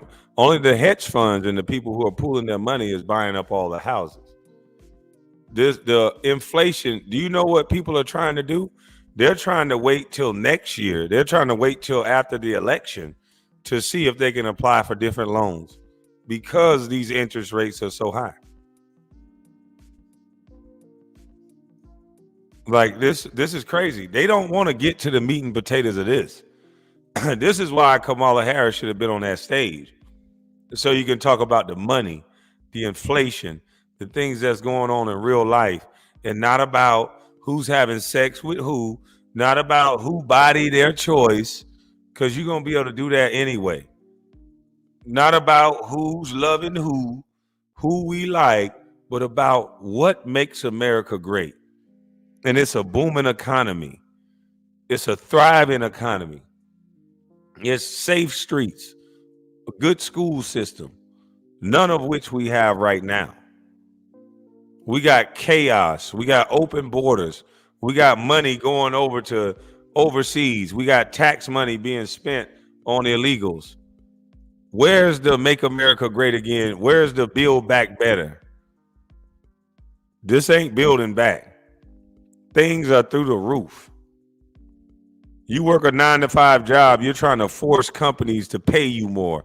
They're trying to get you to turn against corporations and companies so that you can be controlled by the government, because they know once you force the middle class out, you're going to get rid of the mom and pops companies that give out jobs to the community. Then you're going to get rid of the middle class. Then you're going to run only companies that's going to be able to thrive is Amazon and all the big wigs who are, in pocket with them anyway. The other companies that can do something about it, they're going to move their business to overseas, and they're going to still make money in America. and your American ass ain't gonna have a job. So what are you gonna do? You're gonna be controlled by the government.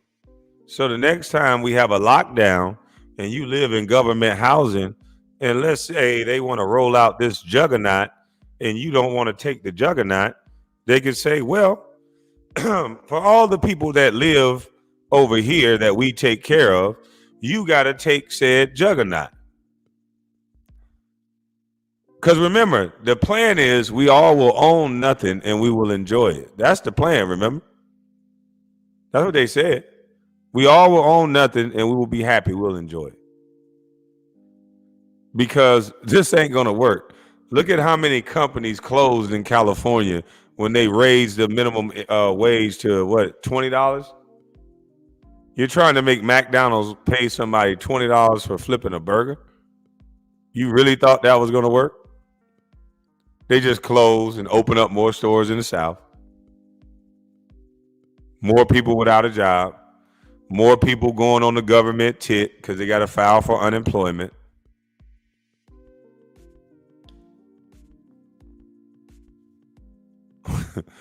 You guys are lobbying for bigger government and less American people to come up. You guys are getting envious of other American people that's working, creating businesses, giving you jobs, and giving you a wage. No, take said wage, do the same thing, create your own business, and then you go ahead and bounce and you create your own thing.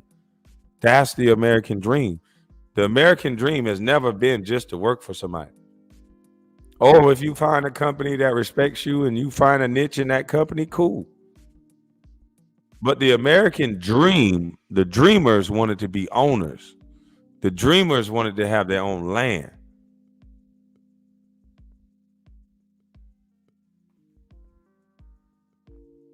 So I don't know. I don't know what's going on now. Domino's in California fired all of the delivery workers. Of course they did. Ain't nobody finna pay you $20 an hour. It's basic economics. I'm like, what the? Man, ain't nowhere in the world a guy who opens a restaurant, man, people gonna have their wife cooking. She probably can't even cook. Restaurants are gonna go down. When you just think of all the people that say, you know what, I always wanted to own my own food truck or restaurant or something like that. They're not gonna be able to afford employees. So they're not gonna be able to build up. So it's going to be greatly beneficial to the big franchises, some of them, but it's going to be detrimental to others. Like, I think Amazon and all the online delivery stuff is going to do great because most of these restaurants and most of these companies are going to close. Most of these smaller delivery services, they're not going to be able to have employees. So everything is going to go through Amazon. Everything is going to go through, what's the other one? DHS or whatever it is. You've gotten rid of so many other people. It's all going to be about the big wigs, the large companies. Yeah, it ain't going to be no competition. They mowing people down now, boy. You ain't going to get no startup. That's just the start. McDonald's can't afford to pay people $30 an hour. Exactly. Like, it's going to be crazy. It's going to be DHL. Okay. And now they're going to fast track that AI stuff because people don't even understand them putting themselves out of work. So they put themselves out of work. The companies respond by putting in robots. And then they're going to have a shortage of people that are going to be able to afford their food. But at least they're not going to have to pay nobody. So then the government will give you some type of stipend. And then they can bring their costs down, their prices down. Everything will go back to normal. It's just more Americans will be out of work. A lot of people going to die off, you know.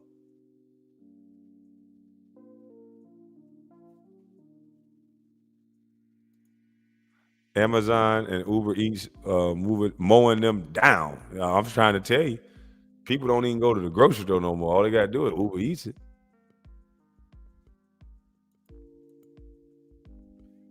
Online shopping is destroying brick and mortar business, eliminating jobs. Yeah.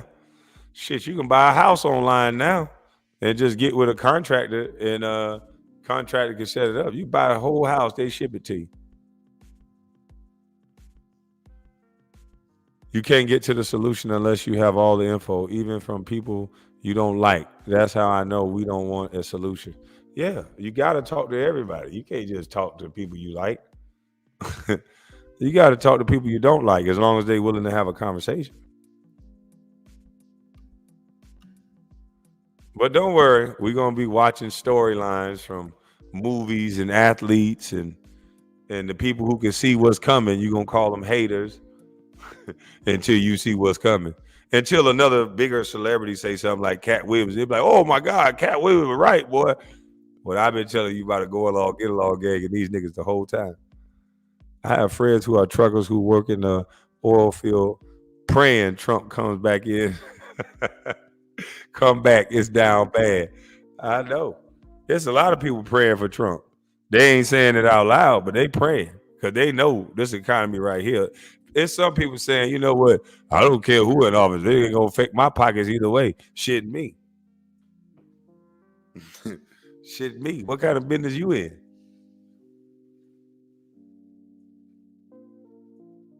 What kind of business you in? They can say, I'm just trying to eat. Me too. Salute to you, man.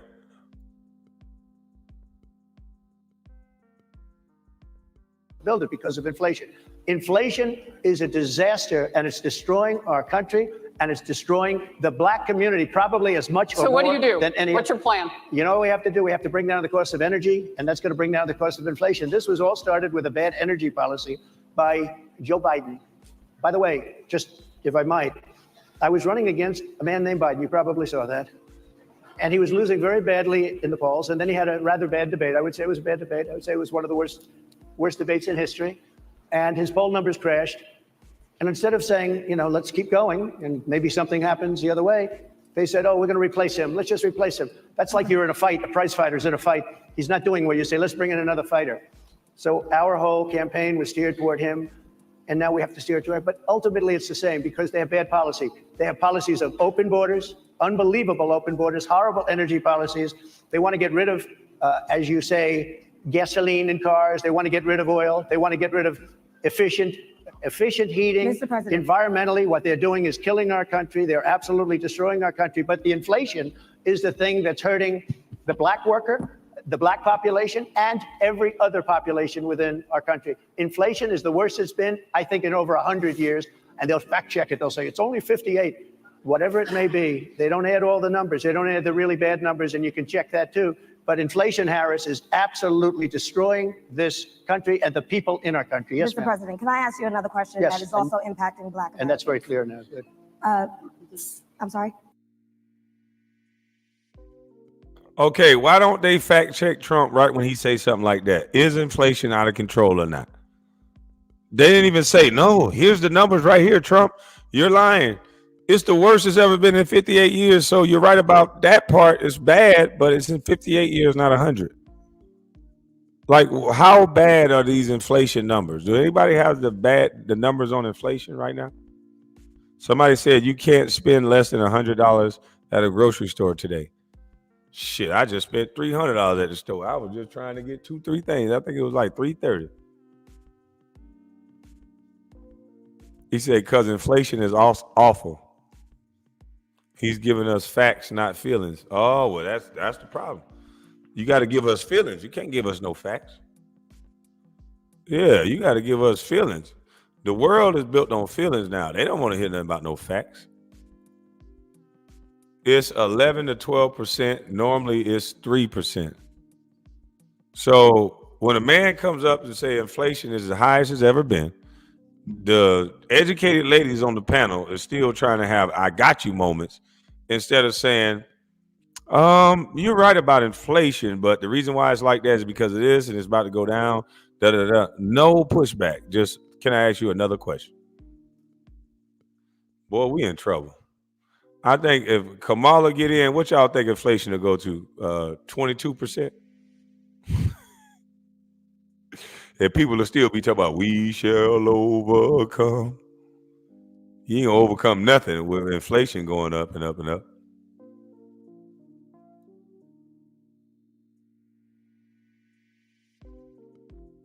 It's very clear. I hear you. Okay. So Sonia Massey, someone from Illinois, an unarmed Black woman, was shot the other day in her home by a deputy sheriff.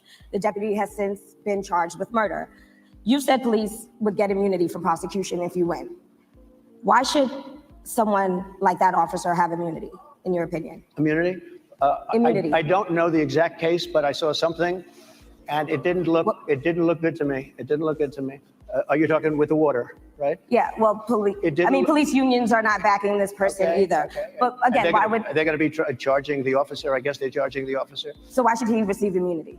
Well, he might not. I mean, it depends. It depends on what happens. I'm talking about people that are much different cases than that. We need people to protect ourselves. And by the way, in Chicago, as an example, a few weeks ago, July 4th weekend, they had 117 shootings and 17 deaths. Nobody wants that. Nobody wants that. We need to have our police officers have the respect and dignity back. In this particular case, I saw something that didn't look good to me. I didn't like it. I didn't like it at all. So can you get a little more specific back to the immunity question? Who would make those Well, right now, for the most part, people are protected by their unions, by their police unions, or by their police departments. But I'm saying if I felt, or if a group of people would feel that somebody was being unfairly prosecuted because the person... He said in that Sonia case, he saw something he didn't like. He didn't like that. So he answered the question. The first part of the question, I think they were talking about him saying that police officers can do their job and they'll have immunity or whatever else. And I think he's talking about in certain situations where cops are afraid to do their job because of backlash. If somebody going crazy, they're afraid to do their job. On this situation with the Sonia case, I want that motherfucker to get 100 years. So it's different scenarios. You can't put everything under one perspective. You got to be able to, can't be one ply toilet paper. I can't stand one ply toilet paper because you're going to have shit on your fingers. So you got to have that Charmin's, that 4-5 layer, 6 layer. Y'all got to have more layers and more nuance to your conversations than always try to have I got your moments. I don't like one ply toilet paper thinkers. Okay? Got to have more layers than that.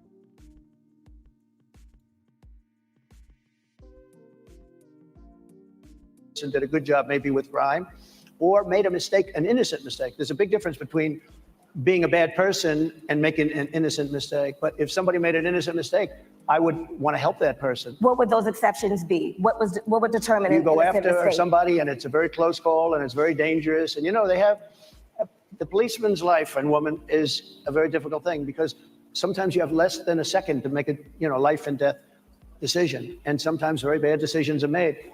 They're not made from an evil standpoint, but they're made from the standpoint of they made a mistake.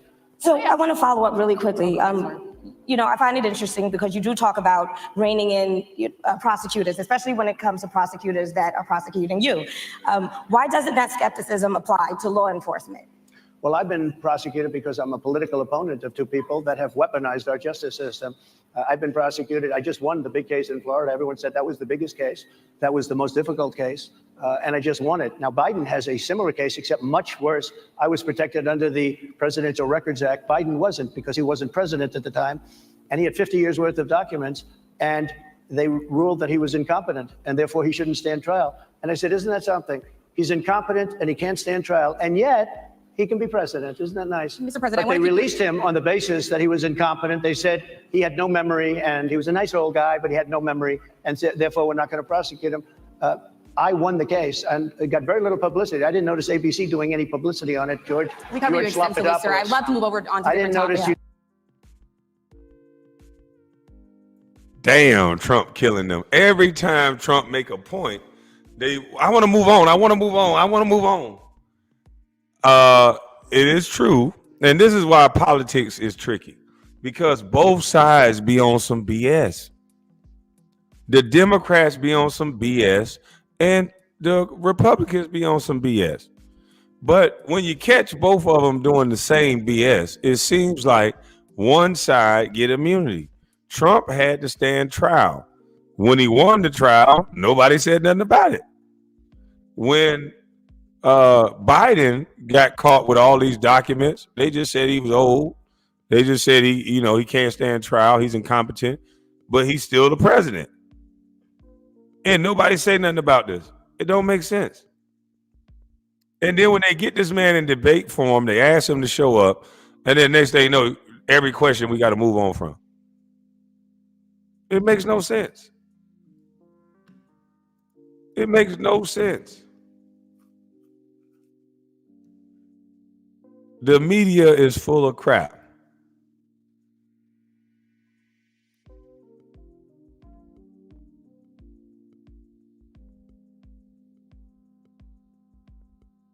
And so, therefore we're not going to prosecute him.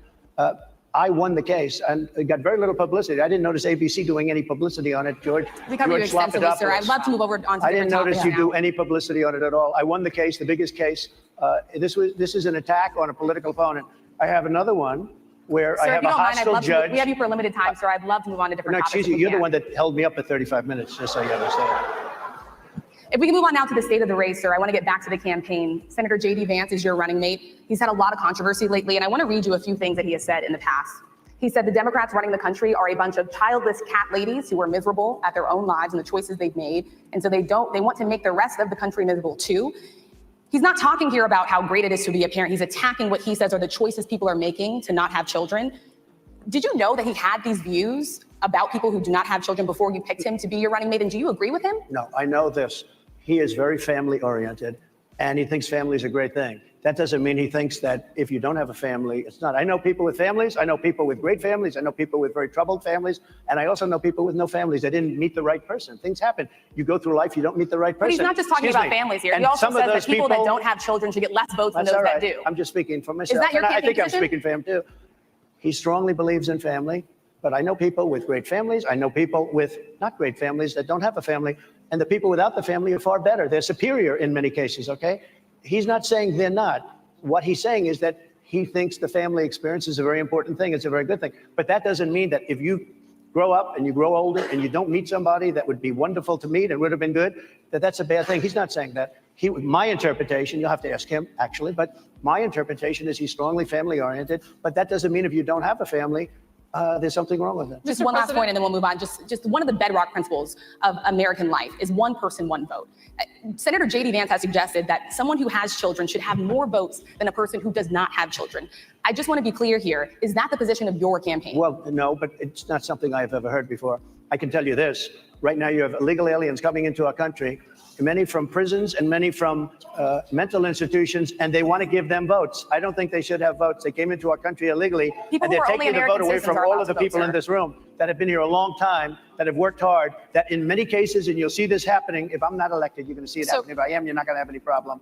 But you're going to see it happening a long time. You're going to see the people in this room and people outside of this room are going to be losing their jobs to people that have come into this country illegally. Mr. President, can we stay with just kind of the state of the race right now? Because I felt like that vice president question, candidate question was right in there with that. So let's talk about J.D. Vance for a little bit. He's had some stumbles out of the gate. I don't know if you're hearing what we hear as reporters, but it's been a tough couple of weeks for him. Why did you choose J.D. Vance? Why did you choose him? And I'm having a hard time hearing too. I know everybody out there can, but it's I'll hard tell you to hear. why. I chose him because he's a very strong believer in work and the working man and woman, and especially the working man and woman who have been treated very unfairly, because you have many of them in this room. But you have many of those people, they were treated very unfairly. They worked very hard and they were treated unfairly. He wrote the book that became a bestseller. The movie became a smash hit. He's a very smart guy without the benefit of having a family that has contacts, like a father that was well-connected. He got into Yale Law School. He graduated in 2 years from Ohio State, summa cum laude. I mean, you take a look at, his career has been an amazing career. He started off at a level with a difficult family situation, very difficult with the mother and the father and everything else. He ends up going to Yale Law School and was one of the top students, became the head of the law journal. I mean, that's an amazing thing. He's a 4-year, he was in the military with great distinction for 4 years, got out, went into business, became successful in business, very successful in business, actually, did public offerings and other things. And I have to believe in that. I mean, he's somebody that was born in a rough situation. Most of the people know that situation because it was very well documented in his book. And I have a lot of respect for somebody that can get into Yale and become one of the best students in Yale, that meets a young woman at Yale who was also outstanding, and they get married, they have a beautiful family. But he had he's made himself an amazing life. He then goes to Ohio, lives in Ohio, and he had my endorsement. That helped. But he wins the Senate. He becomes a United States Senator. So he's a United States Senator. And so Harris, like I respect you for your success, I respect people for their success. The reason I asked the question is because the last time you and I sat and talked was the day that you were shot. We'd been together for much of that day. You left to go to Butler, Pennsylvania, and we didn't know what was next. Yeah. And I'm 2 days sorry. after that, I cannot understand your microphone. I know, it is really hard for me I mean, to it's just, understand. I can understand you perfectly. Because she's Whoa. closer. I can understand you. Happy to hear that. But sir. I can't Really happy to hear understand, that. Harris, I have a few more questions. because of the distance, and the mics are really in lousy shape, but I cannot understand what you're saying. So what I wanted to say was the last time we spoke, you said some words that were prophetic because I asked you who you wanted to choose for vice president. Yeah. And you said normally it really wouldn't matter what they would bring, you choose somebody that you think has a future, that sort of thing. But you said these words 3.5 hours before an attempted assassination on your life. You told me that bad things happen, Harris, and that's why this decision is important this time. Bad things happen. You said it twice. When you look at J.D. Vance, is he ready on day one? Does he what? Ready on day one, if he has to be. I've always had great respect for him, and for the other candidates too. But I will say this, and I think this is well documented. Historically, the vice president, in terms of the election, does not have any impact. I mean, virtually no impact. You have 2 or 3 days where there's a lot of commotion as to who, like you're having it on the Democrat side, who it's going to be. And then that dies down, and it's all about the presidential pick. Virtually never has it mattered. Maybe Lyndon Johnson mattered for different reasons than what we're talking about, not for vote reasons, but for political reasons, other political reasons. But historically, the choice of a vice president makes no difference. You're voting for the president, and you can have a vice president who's outstanding in every way, and I think JD is. I think that all of them would have been, but you're not voting that way. You're voting for the president. You're voting for me. If you like me, I'm going to win. If you don't like me, I'm not going to win. I'm going to get my JD Vance question in. JD Vance? I'm going to get my JD Vance question in. To your point and to Rachel's point, he, has a lot of opinions about childless women like myself or divorced people like yourself. Do you think, well, I mean, my point but at is least here. it was said in a friendly manner. My point is, do you think the Republican Party is getting a little bit too judgy about people's lives when you think about abortion or when you think about what JD Vance is saying? I don't think, look, I think that the Democrat Party is really the one that has the problem. I think they're radical on abortion because they're allowing abortion in the 9th month.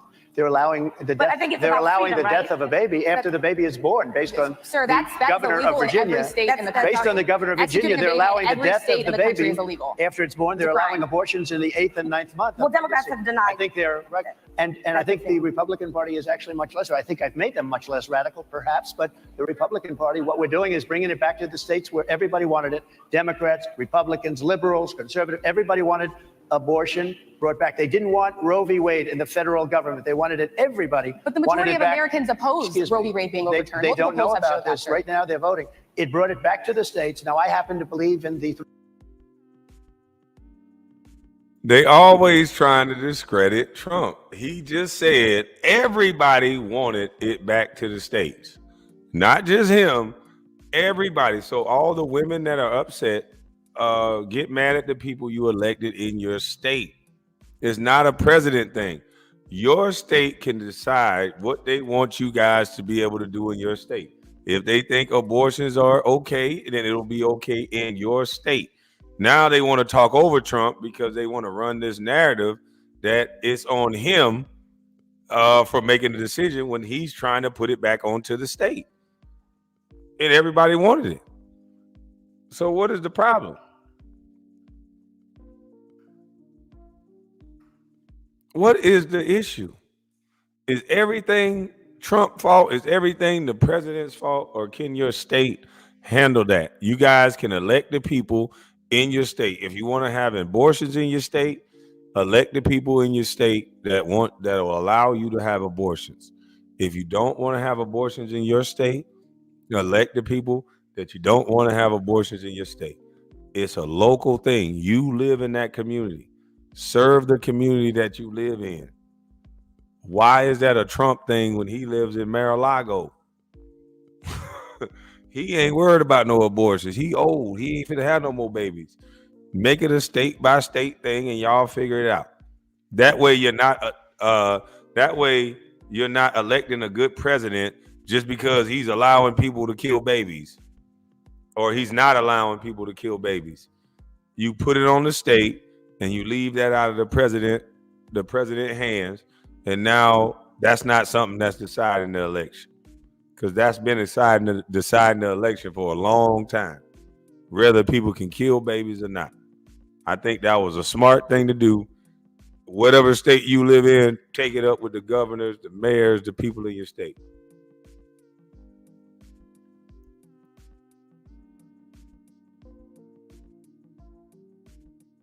Three exceptions. Ronald Reagan believed with rape, incest, life of the mother. I do. I think most people do. I think most Republicans do also. But if you take a look, right now they're doing, it's an amazing thing. Out of the federal government, it's in states, and people are voting. And I will say, Ohio is, let's call it a more liberal version, has been approved. Kansas, the same thing, a little bit surprising to a lot of people. But the people are now voting, and it's taking this issue that's been going on for 52 years and has torn our country apart, and it's giving it to the people to vote on, and they're voting. And many states have already voted. Others are in the process of voting, and it's bringing it back to the people and a vote of the people. And it's not at all radical. And again, you have to follow your heart. I happen to believe in the three exceptions. Most people believe in the three exceptions. Most Republicans believe in the exceptions.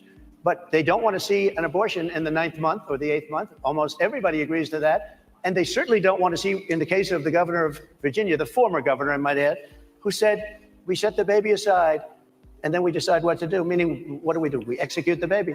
That's a radical, horrible position. And some people want that. I don't want it. Most people don't. Thank you. Can I just pivot really quickly to another question about, you brought up health, Harris.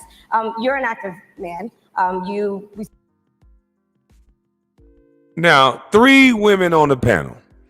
3 women on the panel, and not one woman on the panel can say, you know what, Trump, I agree with you. We don't want abortions in the 9th hour. Like, that breaks all the narratives that this is a fetus and this is not a baby yet. This is a living, breathing baby. And some of these people are vouching for abortions after the baby is born. That's straight up murder at that point. You can literally end a kid's life in some of these people's state after the baby comes out. A woman can be 9 months pregnant when the baby has already got his own brain, own everything, and they can literally kill this baby. And when somebody's saying, hey, this is wrong, you shouldn't do that, because that's murder. Imagine the baby daddy coming into the hospital and saying, you know what? I never wanted this baby anyway. Slap! And cut the baby head off. Do you think the baby daddy would be able to go home? Why are these doctors allowed to go home? They're killing babies in the 9th hour. Are you kidding me? Who gets to decide? You telling me a law gets to decide death? The baby daddy can't come in the hospital and terminate the life, but a doctor can. And some of these niggas, you know us in the black community, first thing we say to a woman, this your baby. Ooh,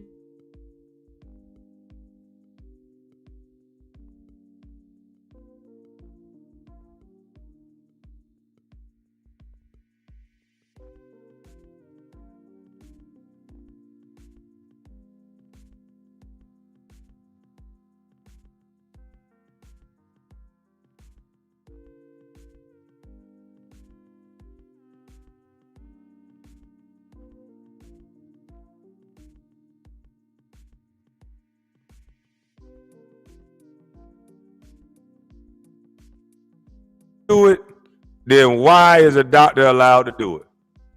Because trust me, if some of these baby daddies have been telling the woman to get her abortion the whole time.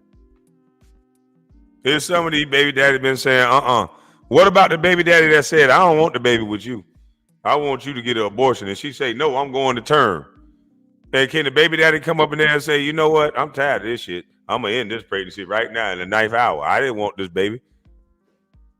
No, he can't do that. So why can they do that? And this is what we not electing people on? Like, really? Not one woman on this panel said nothing. That's a shame.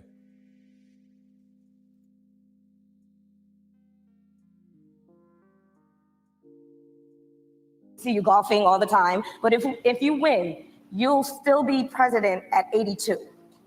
which is older than Biden is right now. But not Would you- mentally. Look, mentally. Here's the question. He shot. But most people, Would you consider? most people, I know many people in their Yeah. 80s and their 90s that are in great shape. Some Would you consider mentally? Look, mentally. at 82, which is older than Biden is right now? But not Would you- mentally. Look, mentally. Here's the He- question. he's- Older than Biden is right now. But not Would you- mentally. Look, mentally. Here's the question. He shot. But most people, Would you consider? most people, I know many people in their Yeah. 80s and their 90s that are in great shape. Some of our greatest leaders. You look at throughout the world history, the greatest leaders, some of the greatest leaders in the world were in their 80s. But here's the question. Would you consider stepping down if you felt that your health was declining? Or would you? Oh, absolutely. And who would I make, think I'd know. How would you make that decision? I think I'd know. Look, if I came onto a stage like this and I got treated so rudely as this woman treated Oh my me, goodness. and I'm fine with it because she was very rude, sir. Very rude. That was a nasty, that wasn't a question. She Sorry, didn't you ask can me a answer the question. question. She gave a statement. That wasn't a question. I repeated your You can statement, answer sir, the question. actually. You said you would. You would. Oh, make that absolutely. decision If I to step thought down. that I was failing in some way, I want people to be sharp. I'll go a step further. I want anybody running for president to take an aptitude test, to take a cognitive test. I think it's a great idea. And I took 2 of them and I aced them. Well, I took 2 of them. But let me ask you, Yeah. I would like to have people running for president, and I don't mean because they're 75 or 85. I think anybody running, I'd like to do it. People say it's not constitutional. I would like to have something passed where you can do it. I think we should know. I mean, I've watched what's happened in the last couple of years under this gentleman, and our country is a mess. We have inflation. We have the millions of people falling in. We have Afghanistan, which was the worst, most embarrassing moment in the history of our country. What he has done to our country, and her too, what they've done to our country, she has been a horrible vice president. She's considered the worst vice president in the history of our country. Don't mean to interrupt you, but would you consider taking the cognitive test? Mr. President. I would love to and do make it public. Well, I've already taken 2 of them, but I'll do it again. Mr. President, how do you intend to? I suggested, Harris, that let's take one. I said, Joe and I will go and take a cognitive test. Now, I'd do it with her too. I would do it with her also. You know what? She failed her law exam. She didn't pass her law exam, so maybe she wouldn't pass the cognitive test. Mr. President, You're saying she wouldn't have. Just to be clear, I'm just giving you the facts. To be clear, you don't think I'm Harris. just How do you giving the intend facts. and She didn't look. pass her bar exam, and she didn't think she would pass it, and she didn't think she was going to ever pass it. And I don't know what happened. Maybe she passed it. I She guess did pass it. There's a She man did- over she here. did I in think fact he pass must it. work. Mr. President, I would love to ask you about January 6th. You called yourself the candidate of law and order. When Time Magazine asked you if you would consider pardoning all the rioters, you said, yes, absolutely. Sure. You called them patriots. 140 police officers were assaulted that day. Their injuries included broken bones. At least one officer lost an eye. One had 2 cracked ribs, 2 smashed spinal discs. Another had a stroke. Were the people who assaulted those 140 officers, including those I just mentioned, patriots who deserve pardons? Well, let me bring it back to modern day. Like about 5 days ago, we had an attack on the Capitol, a horrible attack on the Capitol. You saw the people that were protesting and spraying these incredible monuments, bells, lions, all these magnificent limestone and granite with red paint, red spray paint that will never actually come off, especially on the limestone. It will never, I'm a builder, I know about this stuff. It'll never, you'll see it in 100 years from now. They viciously attacked our government. They fought with police. They fought with them much more openly than I saw on January 6th. What's going to happen to those people? What's going to happen to the people in Portland that destroyed But sir, my that question city? is on those. What's going to happen to my the question people is that on tried those to burn rioters down- who assaulted Excuse me. officers. You have to Would answer. you pardon What's those going to people? happen? Oh, absolutely, I would. You If would they're pardon innocent- those- If they're innocent, I would pardon them. They've been convicted. And by the way, the Supreme Court just under. Well, they were convicted by a very tough system. They were. How come the people that tried to burn down Minneapolis? How come the people that took over a large percentage of Seattle? How come nothing happened to them? How come the But people sir, we're that, talking about how people come that the were people- seen no, beating We're officers talking with about federal flagpoles, buildings. dragging them down the stairs. They're on They video. dra- Have you seen that Really? video, Oh, sir? really? Well, they you would shot- pardon those. You would pardon those rioters? They shot a young lady in the face who was protesting. They shot her in the face. You know, nobody died that day. You do know that. But people died in Seattle. Nobody died, but people died in 140 Minneapolis. officers You know, were people died in assaulted that Minneapolis. day. And nothing happens, and nobody ever talks. See, you're pushing an agenda when, okay, you said that is true. People got hit in the face with bottles, people got beat up and assaulted and all that. And Trump said there was good people on both sides because some people wasn't going there to do all that BS. But somebody got shot in the face, and he's trying to point out that somebody got shot in the face in Seattle and all these other different places, and they don't even make mention of it. So which one is it? Is violence wrong, or is it only wrong when you want to have an "I got you" moment for the person you don't like? Because I don't get it at this point. She is definitely biased. And nothing happens to those people. But you went after the J6 people with a vengeance. And I'll tell you what about the cops that were, and I'm all for the police, as you know, but what about the police that are ushering everybody into the Capitol? Go in. What about that? Look, nothing is perfect in life. But you have people from Minneapolis, you have people just from 5 days ago in Washington, D.C., they were having fistfights and fighting with the police. They were spraying and destroying, they were desecrating our monuments in Washington, D.C. 5 days ago, and nothing happened to them. And you can't have two systems of justice. That's why they went after me as a political opponent, because they felt they couldn't win without doing that. And we're going to win our cases and we're going to be vindicated. But I have to spend a lot of time on that and money. That's what they want. After the election, they won't care. Although in my case, I think they probably will, because the hatred is pretty deep. But I'll tell you, they went after me as a political opponent. That's never happened in our country before. And it sets a terrible, terrible precedent. What do you do on day one if you win? What's your first thing? What do? I close the border. And I do two things, because I can do a lot of things simultaneously. I close the border. We don't want people coming in. We want people to come in, Harris, but they have to be vetted. They have to be checked. They have to come in legally. I want people to come into our country, but they have to be vetted. They have to be checked. So when you say, what do? That, and I drill, baby, drill. I bring energy way down. I bring interest rates down. I bring inflation way down, so people can buy bacon again, so people can buy a ham sandwich again, so that people can go to a restaurant and afford it. Because right now, people can't buy food. Your grocery bills are up 40, 50, 60%, right? She's agreeing to me. Oh, she's agreeing. Thank you. I like you very much. Mr. President, I think we are. But it's true. Your grocery bills are up. And then they're mandating that you buy an all-electric car. You know, Elon Musk endorsed me, and he's a friend of mine. He's a good guy. He's a smart guy.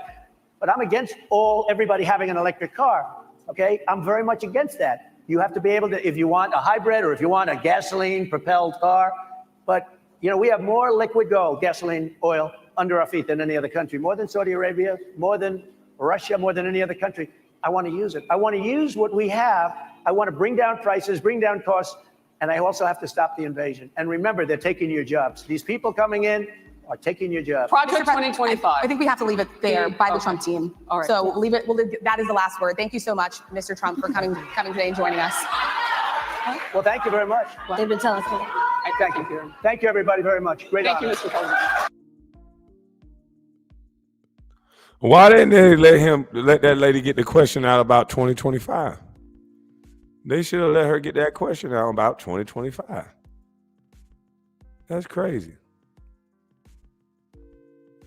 That's crazy. He should have been able to get that question out about 2025.